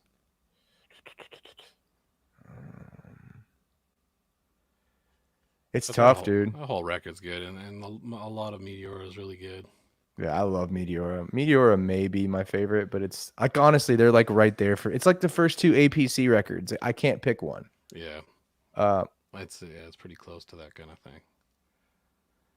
And I think I for that's disappointing for people like us that the way that they kind of just went way poppier after that, which is not bad, but I don't know. yeah, I mean, they got every right to do it. I got every right to not like it. Yeah. But yeah, I think probably Even though Faint. there are some good songs on the last record. Oh no, there are. But anyway. I'd say either Faint or yeah, Faint or maybe Paper Cut. I don't know, dude. It's tough. Yeah, it's pretty tough. It's All tough right, Chip. We're gonna close this out with our 5-10 fitting thing. Oh yeah. Right on. All right, 5 years ago. These are albums that came out this week in June 2016. First one, Red Hot Chili Peppers, The Gateway, or Getaway. Sorry, The Getaway. Yeah, it's a jam. You like I love that? I love the Chili Peppers. Yeah, I don't like the Chili Peppers. I love the Chili Peppers. I like Soul to Squeeze. That's a jam. That's a good song. I like some of the older stuff. You like the more like high up tempo funk rock stuff? I mean, I wouldn't say I like it, but it's better in my opinion. Yeah. All right. 1,000 Foot Crutch Exhale. Did you ever listen to them? No, I know of them.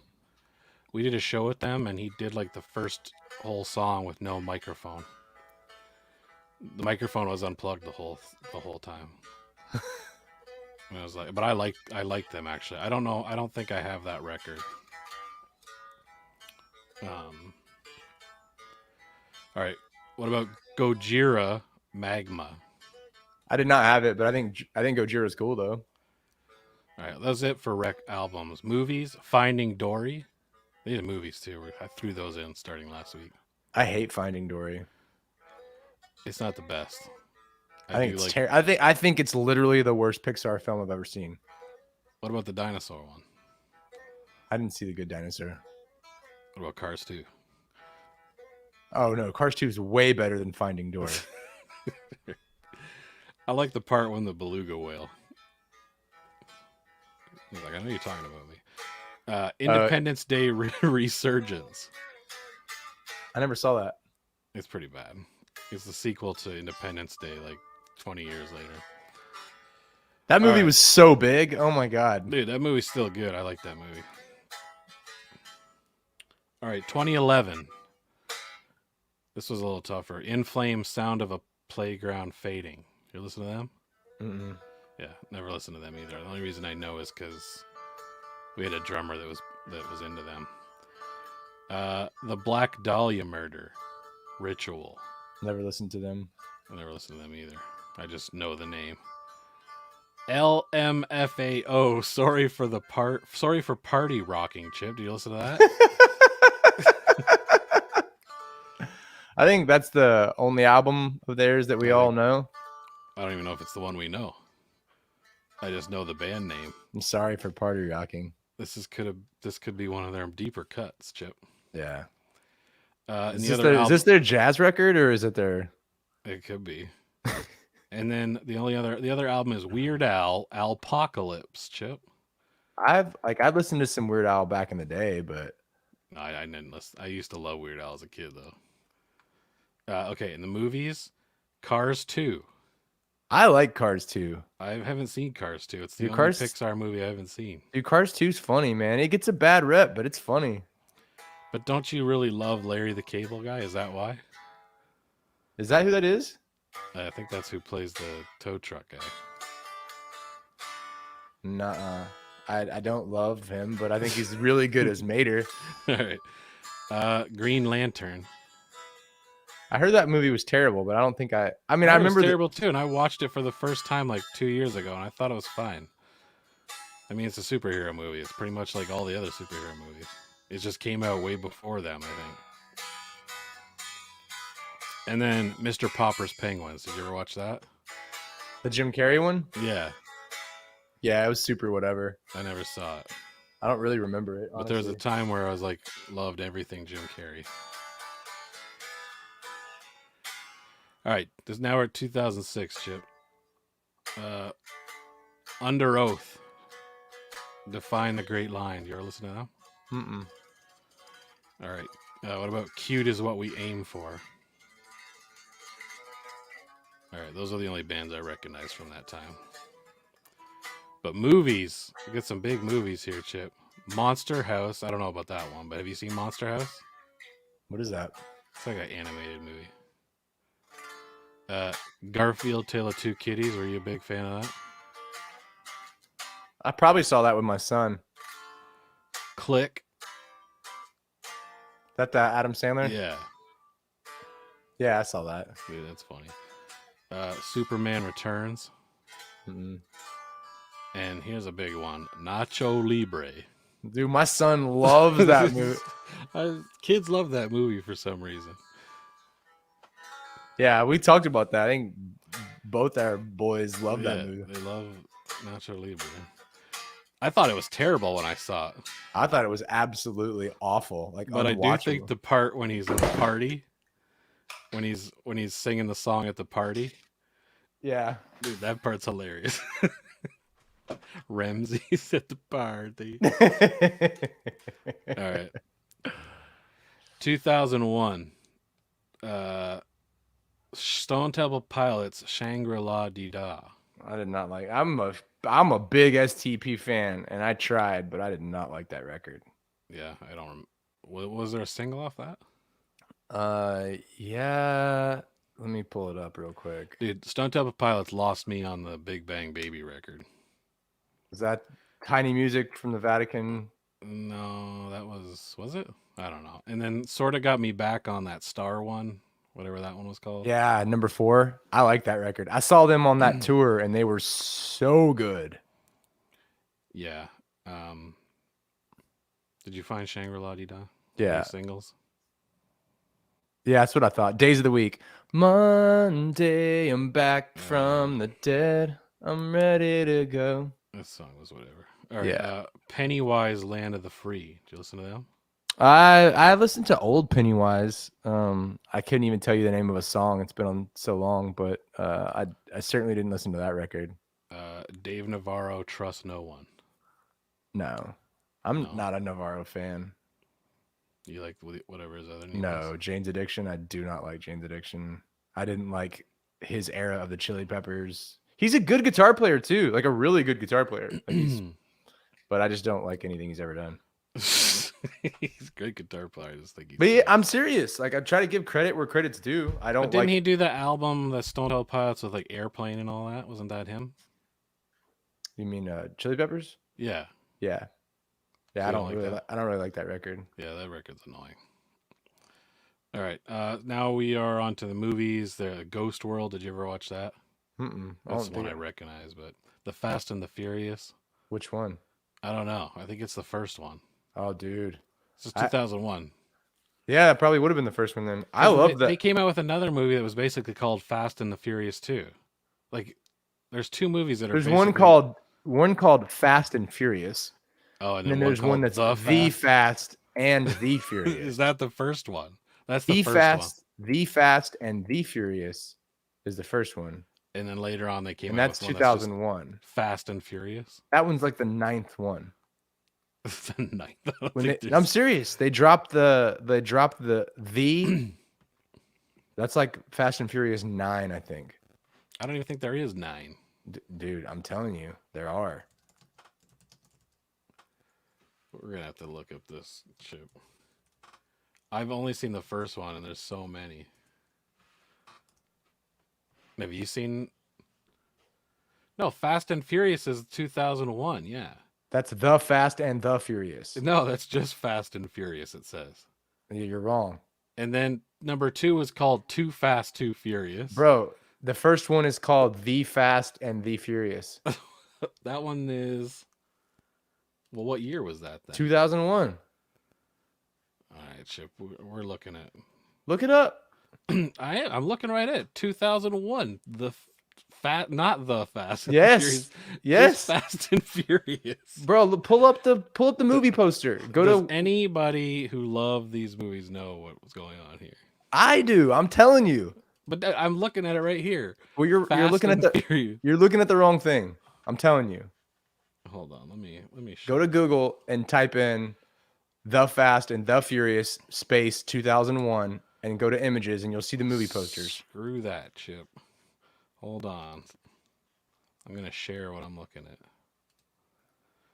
Yeah, I thought it was the Fast and Furious 2, but this web page is literally saying The Fast and The Furious. Yeah, and the reason I thought that is because I used to weld. Hmm. I don't know if I ever told you about my welding years, Chip, but I used to do TIG welding. Yeah, And me and my buddy, so you would team on like a thing, right? And you tried to do it as fast and furious as you could? No, well, we nicknamed ourselves the Fast and the Furious because we were so fast and furious at welding. You were so fast, it made your competitors furious. And whoever got their side done first got to be the fast for that like day.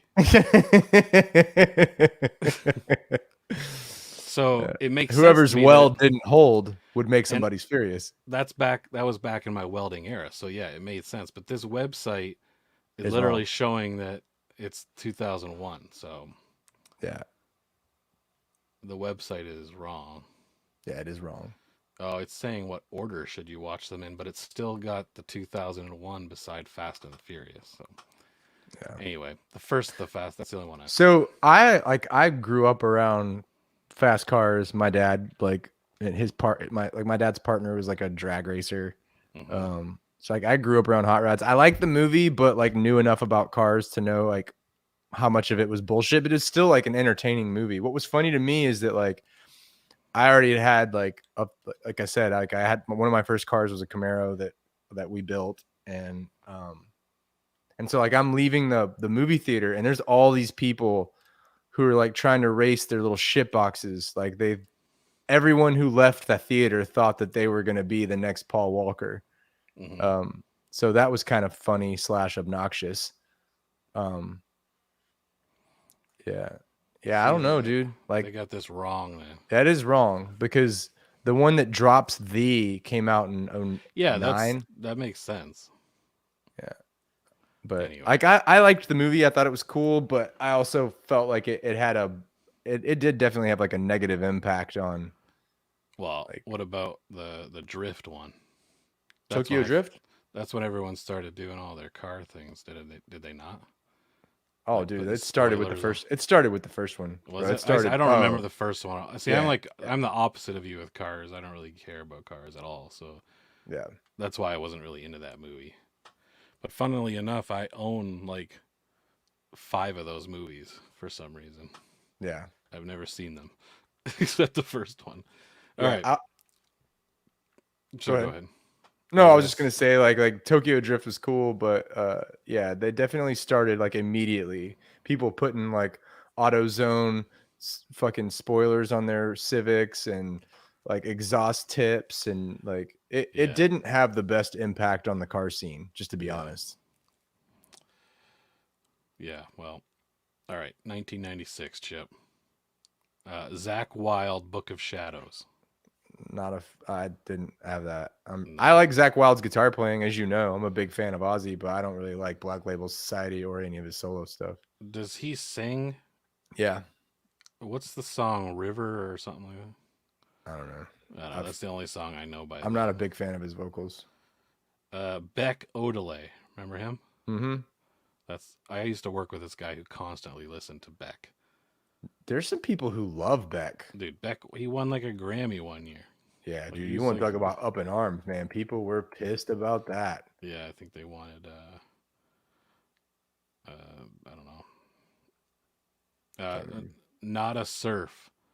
Remember them? Yeah, that was popular. Yeah, I don't know if that's Got the a new car. I'm that's their only song. popular. Their only song. I don't know if that's the album that had it, but I'm guessing it is. Dude, what was that? Isn't that the song where it had the little interlude where it's like wash your hair once every 2 weeks? Well, the verses were all just talking. Minimum once every 2 weeks. Yeah, I always thought that was super weird. I'm like, aren't you supposed to wash your hair more than that? You have a sister? Yeah. You know they don't. I don't know why. How would I know that? I just remember my parents fucking with my sister about never bathing. You gotta take a shower. I don't think. Yeah, I don't remember that. What about this one? Primitive Radio Gods, Rocket. Never. Do you remember them? I know the name, but I couldn't tell you if like you would. I think you would know the song. Primitive. It was like a sample-y song. Like it had a sample in it. Been down hearted baby or something like that. Oh yeah. That's not what the song's called, but Yeah, I know what you're talking about though. what about Loser by Beck? Everyone liked Loser, did they not? So that came out when my sister was in high school and That wasn't on that record. That was a different. No, it's way older than that. Yeah, I didn't really like that because my sister played the shit out of it. My older sister who drove me to school every day, like she loved Beck, and I don't know. She overdid it. Did she love Beck or she just loved that song? I think maybe just that song. Dude, that song was so big in my high school. In the Crazy. time of chimpanzees, Yeah. I was a monkey. All right, and the only movie that came out that was of any note was Hunchback of Notre Dame by the Disney I've movie. still not seen that film. I haven't seen that either. All right, 1991, Chip. Type O Negative. Never listened to them. Neither did I, but the album was called Slow, Deep, and Hard. It's kind of like your tone conversation, Chip. Right? This kind of goes with it too. Foreigner, Unusual Heat. Hmm. That kind of ties in with Slow, Deep, and Hard too. It could. And then Van Halen for Unlawful Carnal Knowledge. I think carnal's kind of sexual too, isn't it? They were very through each of their lead singers, they were a very sexual innuendo driven band. Really? Oh, dude. I feel like the only Van Halen songs that I really remember are Right Now. That song was big when I didn't really grow up listening to Van Halen. No. I didn't grow up to listening to Van Halen. Yeah, dude. So you didn't listen to any? Not really. I mean, what's their one song? I used to have this bass. Dude, Running with the Devil, Eruption, Yeah. You Really Got Me, Ain't Talking You Really About Got Love. Me. I used to have this bass book that taught you bass, and You Really Got Me was on it. Do do do do. Yeah. Do, do, do, do. It's like the Do, most do, basic do, do. bass line. Do do do do do. Do do do do. I don't like that song. Do you like that song? It's not their song. It's like a Yeah. is that it's a like cover. Kinks? I think yeah, it's a Kinks song. But yeah, dude. But you had songs like Ain't Talking About Love, that's sexual innuendo. I don't know if I know that song. Yeah, you do. Everybody knows I it. feel like I really only know the Sammy Hagar, The Van Hagar? Van Hagar era. Well, his stuff's sexual innuendo too. No, I was know what I that was really song? into was the Gary Sharon era, Chip. Oh, dude, yeah. And see, a lot of fans we only were play Gary Sharon Van Halen. strictly Sharon Van Strictly Sharon. Van Sharon. Hey, play right now, Chip. But you know the song "Finish What You Started"? No. I mean, I probably know the songs that are on the radio, but I mean, I don't have any albums of theirs. Yeah, "Hot for Teacher." That's clearly. Yeah, I know that song.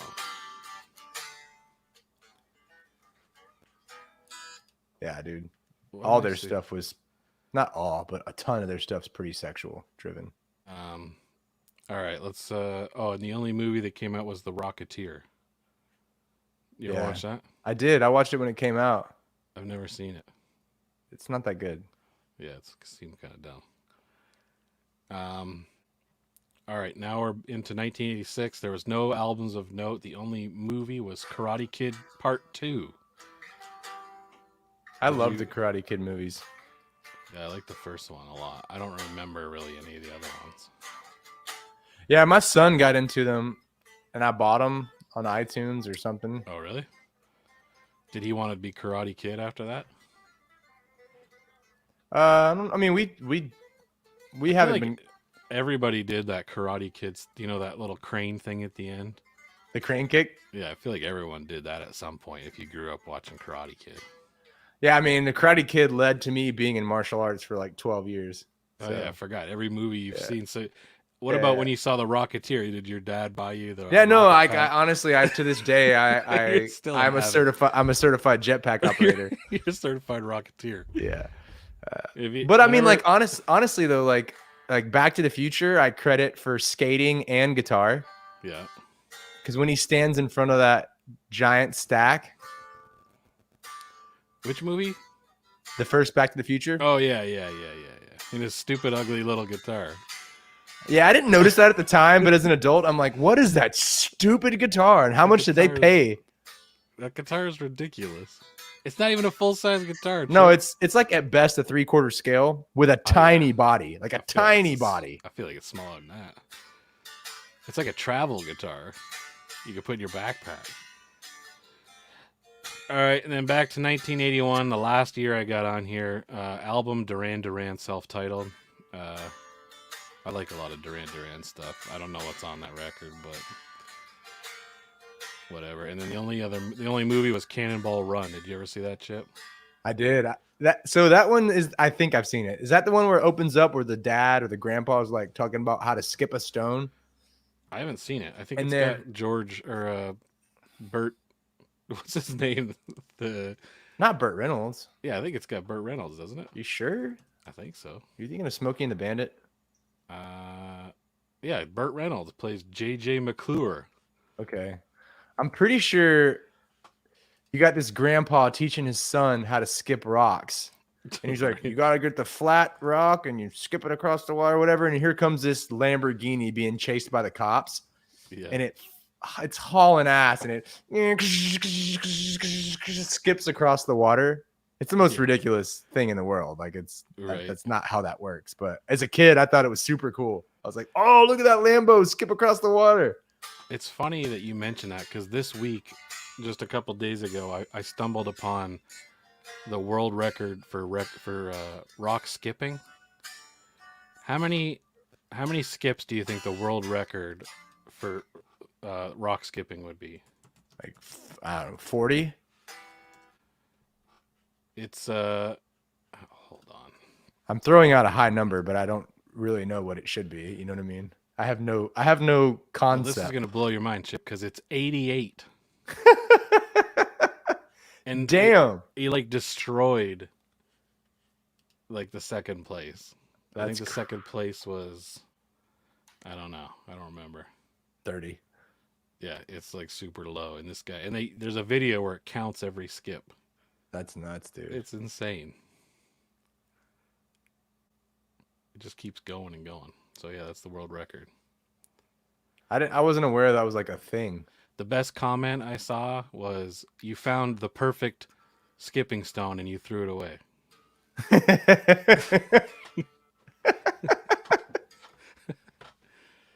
Oh man, that's it. That's all my 510s, whatever.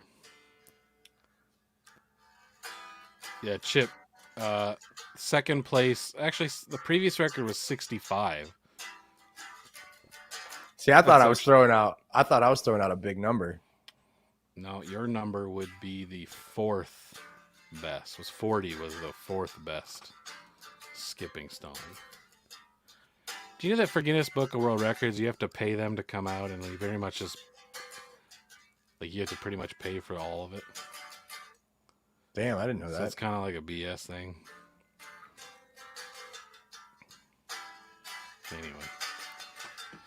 Well, Chip, you got anything else going on? No, just the usual. I'll throw one thing. Have you ever seen Air Force One? Yeah. Get off my plane. Dude, I just watched it recently. I've seen it before, but man, it's stupid. Is it? It's not even good. Like, it's got some of the worst dialogue. Really? I haven't seen that in a long time. I think that You know what's a good old movie is The Rock. Remember that? Sean Connery? Con Air. Yeah. Those are good old 90s, like, goofy action movies. I thought Air Force One was pretty stupid.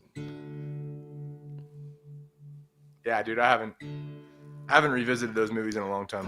Yeah.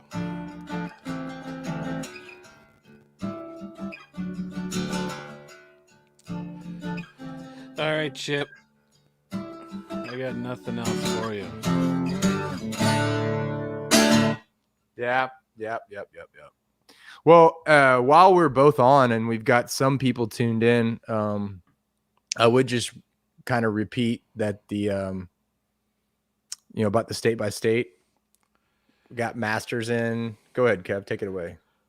Yeah, we got our masters finally approved, which means basically it's the process of music albuming is write the songs, record the songs, get the songs mixed, and then master. Well, mixing is usually takes the longest because there's a lot of back and forth and all that kind of stuff. Mastering is usually pretty quick, but we had some scheduling stuff and some this and that. Either way, that took a lot longer than it normally. I think that took almost a month, 3 weeks, I think at least. But a lot of that was just scheduling.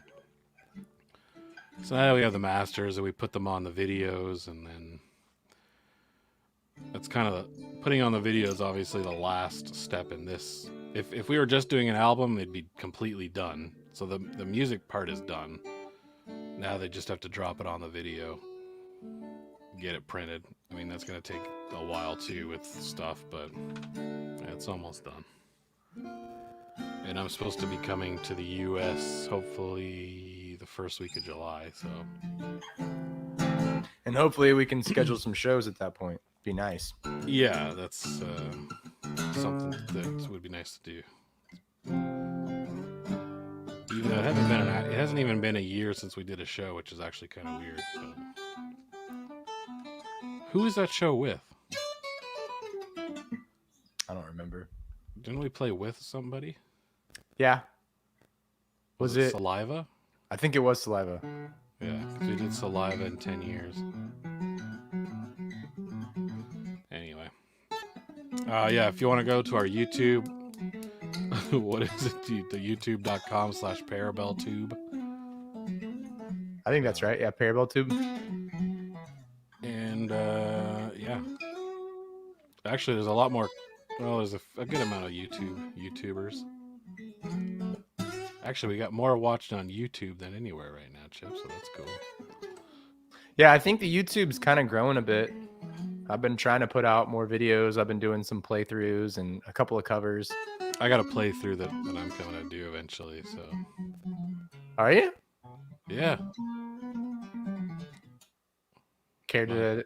that all you want to say? Yeah, because I don't know if I'll ever do it. I just have what I want to do.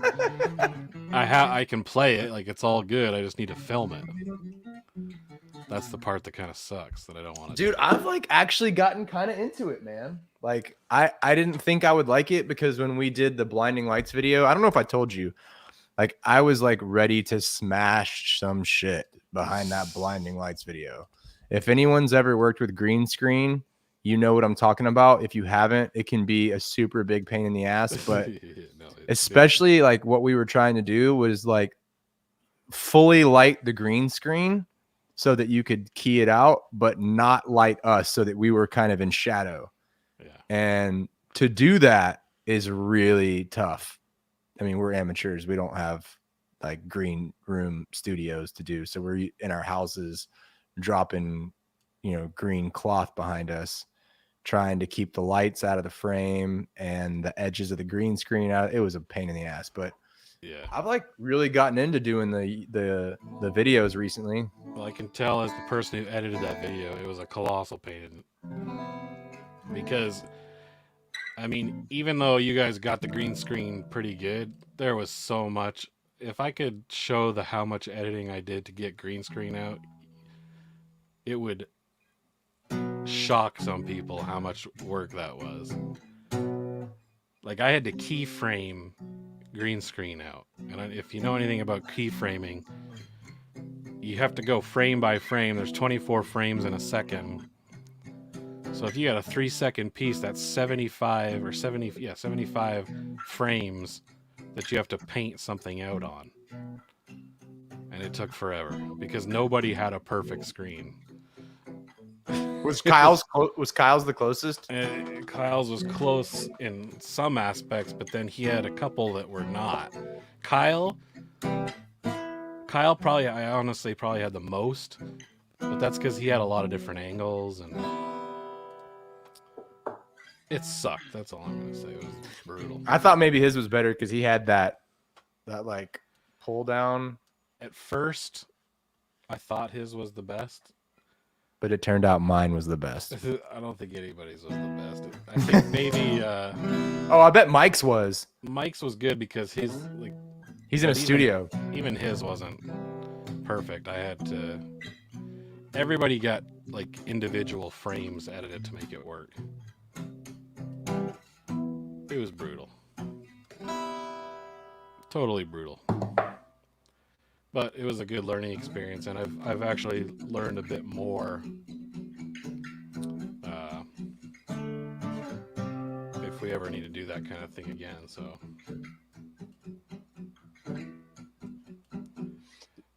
Do we have any guitar players watching right now? Like, just drop a comment if you play guitar or bass. Because I was gonna, I have a video I did on this pedal. I thought you already put that out. No, I haven't put it out yet. I'm going to, but I have this pedal. This is the Digitech Drop, and so it allows you to drop your guitar down all the way up to 7 semitones. So I did a review of this thing, and I'm going to put it up on our YouTube channel because, trying to take a standard tune guitar down to drop C or drop B, or like our baritone stuff that can be as low as A, you have to like buy new strings and have it set up professionally and make a lot of adjustments. But this would allow you to play detuned stuff without retuning your guitar and without having to have a whole rack of them. I realize not everybody's like, trying to invest that kind of money. Yeah, it's a cool pedal. So I did a little kind of review of it, and I'm gonna post it on YouTube. But I was also curious, like, if anyone had any requests for any of our songs, like specifically stuff off of mostly off of Rose of Ale, because I recorded all the leads on that. But I've done some of the stuff live, so I mean I could do like some of the older songs, but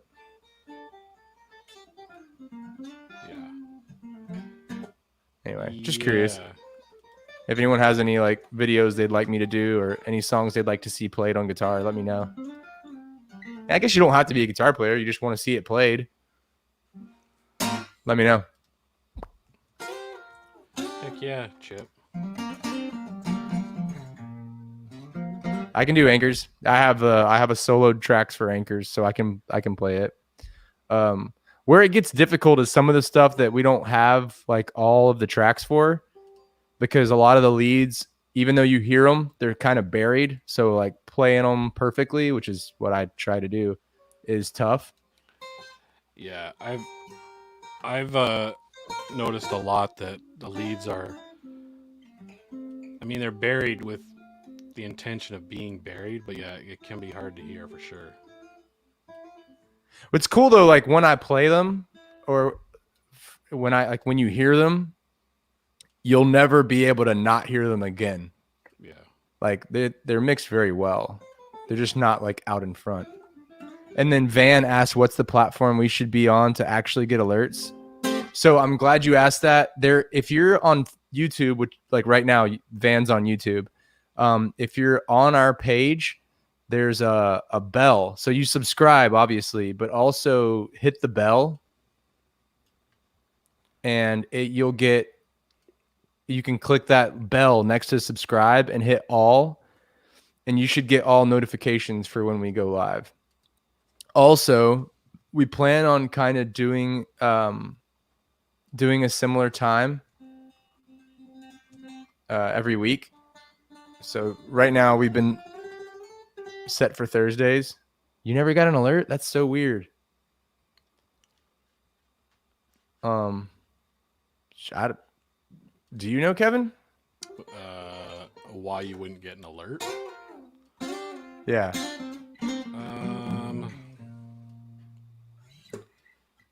It could be that we didn't. I mean, for this stream or whatever. Yeah. It could be that because I did it, like we really only posted the stream a couple minutes before we started doing it. So, you know what I mean? Yeah. Like it could be that it was just not enough time to get the alert. It's a possibility.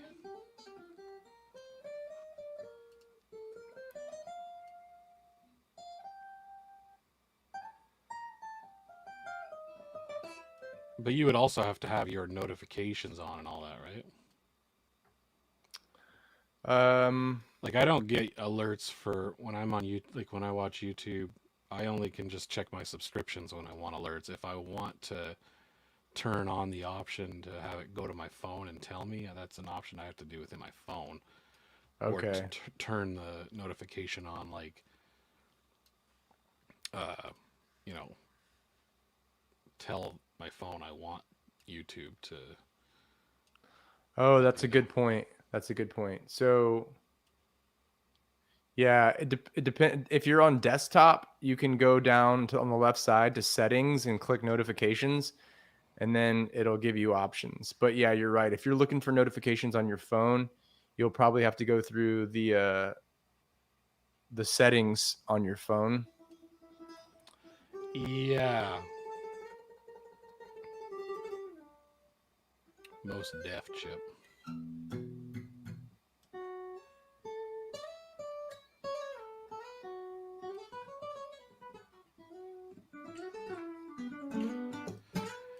Anyway, yeah, we're gonna try and do. I don't know what's gonna happen when I go to the U.S. of A. though, because I'm not gonna have the best internet, so I have to figure something out. Are there options there? Not really. That sucks. Yes. Maybe I can find like a cell phone that'll be half decent. I don't know. Or like a, you know what I mean, like a hotspot type situation. Yeah.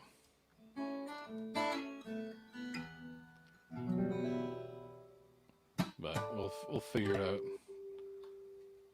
Actually, I don't even know if I'm gonna have a computer there yet. I'm gonna have to figure that out. Yeah, dude. As soon as they figure out what they're gonna do with the M2 or the M1X, we're gonna have to get you another studio computer anyway. Well, yeah, that's kind of the pain about kind of living between two places is you can't really have a mega setup in like multiple places. You know what I mean? Yeah. Well, dude, if they come out with that M1X or the M2 on the Mac Mini, I think that's gonna be the way to go for you. Mac Mini. Yeah, that's what I'm using. I love it. It's not the Apple Silicone, but I love it. I too am using a Mac Mini here, but it totally blows. Yeah, but you have an old one though, I think. Yeah, it's old.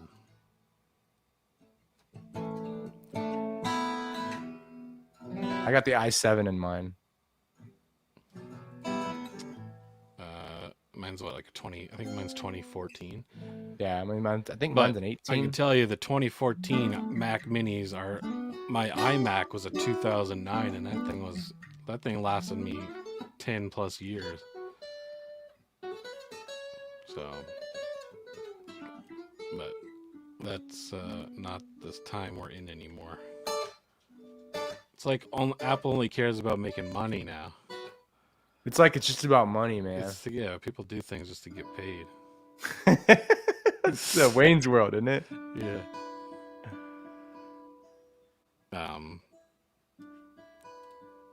Yeah,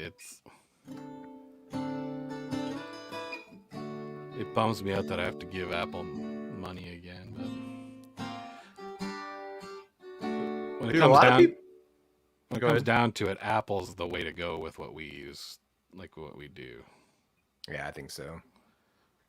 A lot of people on the Avid forum or Facebook group are like talking up Windows and stuff, and it's like I just can't. I can't trust Windows, man. I just can't see it being. I know people who use Windows. I mean, the Alex Gerst, who did the Kill Plan, he uses Windows. I mean, I just don't know. Later, Roger. I feel like appreciate you tuning in, man. I feel Windows is just virusy, but whatever. Anyway, we'll figure it out next week, and it's chocolate and vanilla, really. Yeah, I guess it's personal preference. Last time I used Pro Tools on Windows was like 2006, so there's probably been an advancement since then, but it was terrible. Yeah. And honestly, like I said, my 2009 iMac was beautiful. I wish it still worked as good as it did for literally 10.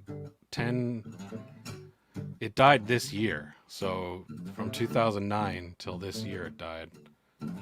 I don't believe I will get that kind of longevity out of this Mac Mini, because this Mac Mini already needs to go in the trashola. This was just like, yeah. It sucks, man. It's like planned obsolescence almost. Yeah, and that's probably not. Yeah. All I can say is that iMac was the best. I wonder if I can just dump all the crap off and like redo it, and it might be a bit better. Who knows? Anyway, we'll figure that out. Because what is next Thursday? The 20-something, 23rd? 24th?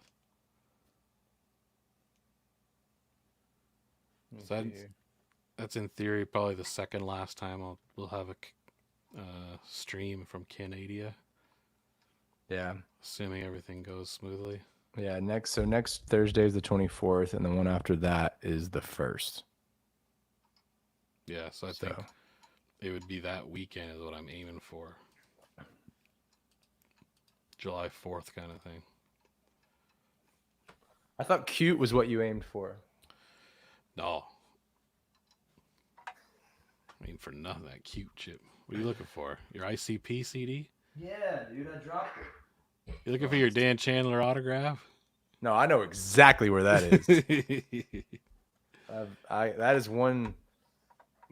Yeah, well, it's because you got the real copy is in your safety deposit box at the bank. You just have a. Yeah, I have a throwdown, so in case someone tries to steal it. Yeah, you got like a replica. Yeah. But the replica, not just a photocopy. You had someone, a handwriting expert, come in and do it exactly. Yeah.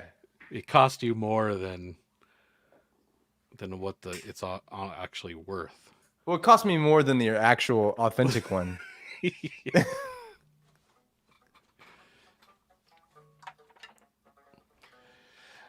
All right, Chip. I'm gonna take off.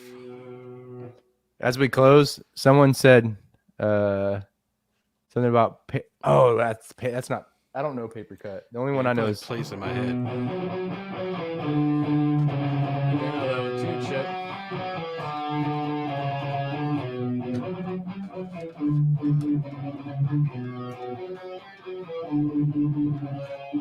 I don't think this is in tune.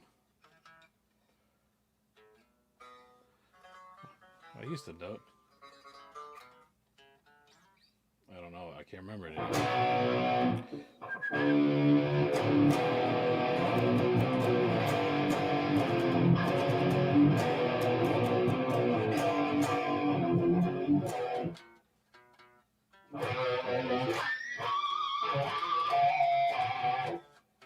Good night, Mr. Watcher. That's off memory, so I apologize. I know it's not perfect.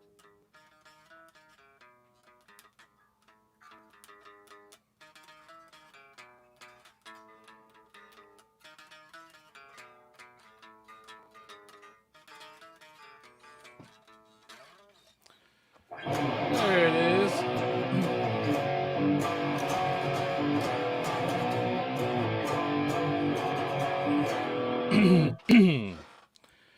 All right. I'll talk to you later, Chip. All right. Thanks everybody for tuning in. Appreciate it. If you're already on our YouTube, make sure you subscribe, ring the bell, all that shit. We'll be back next week, and I'm probably gonna post a couple videos between now and next Thursday. So keep an eye out. Right on. Thanks again. Later, bro.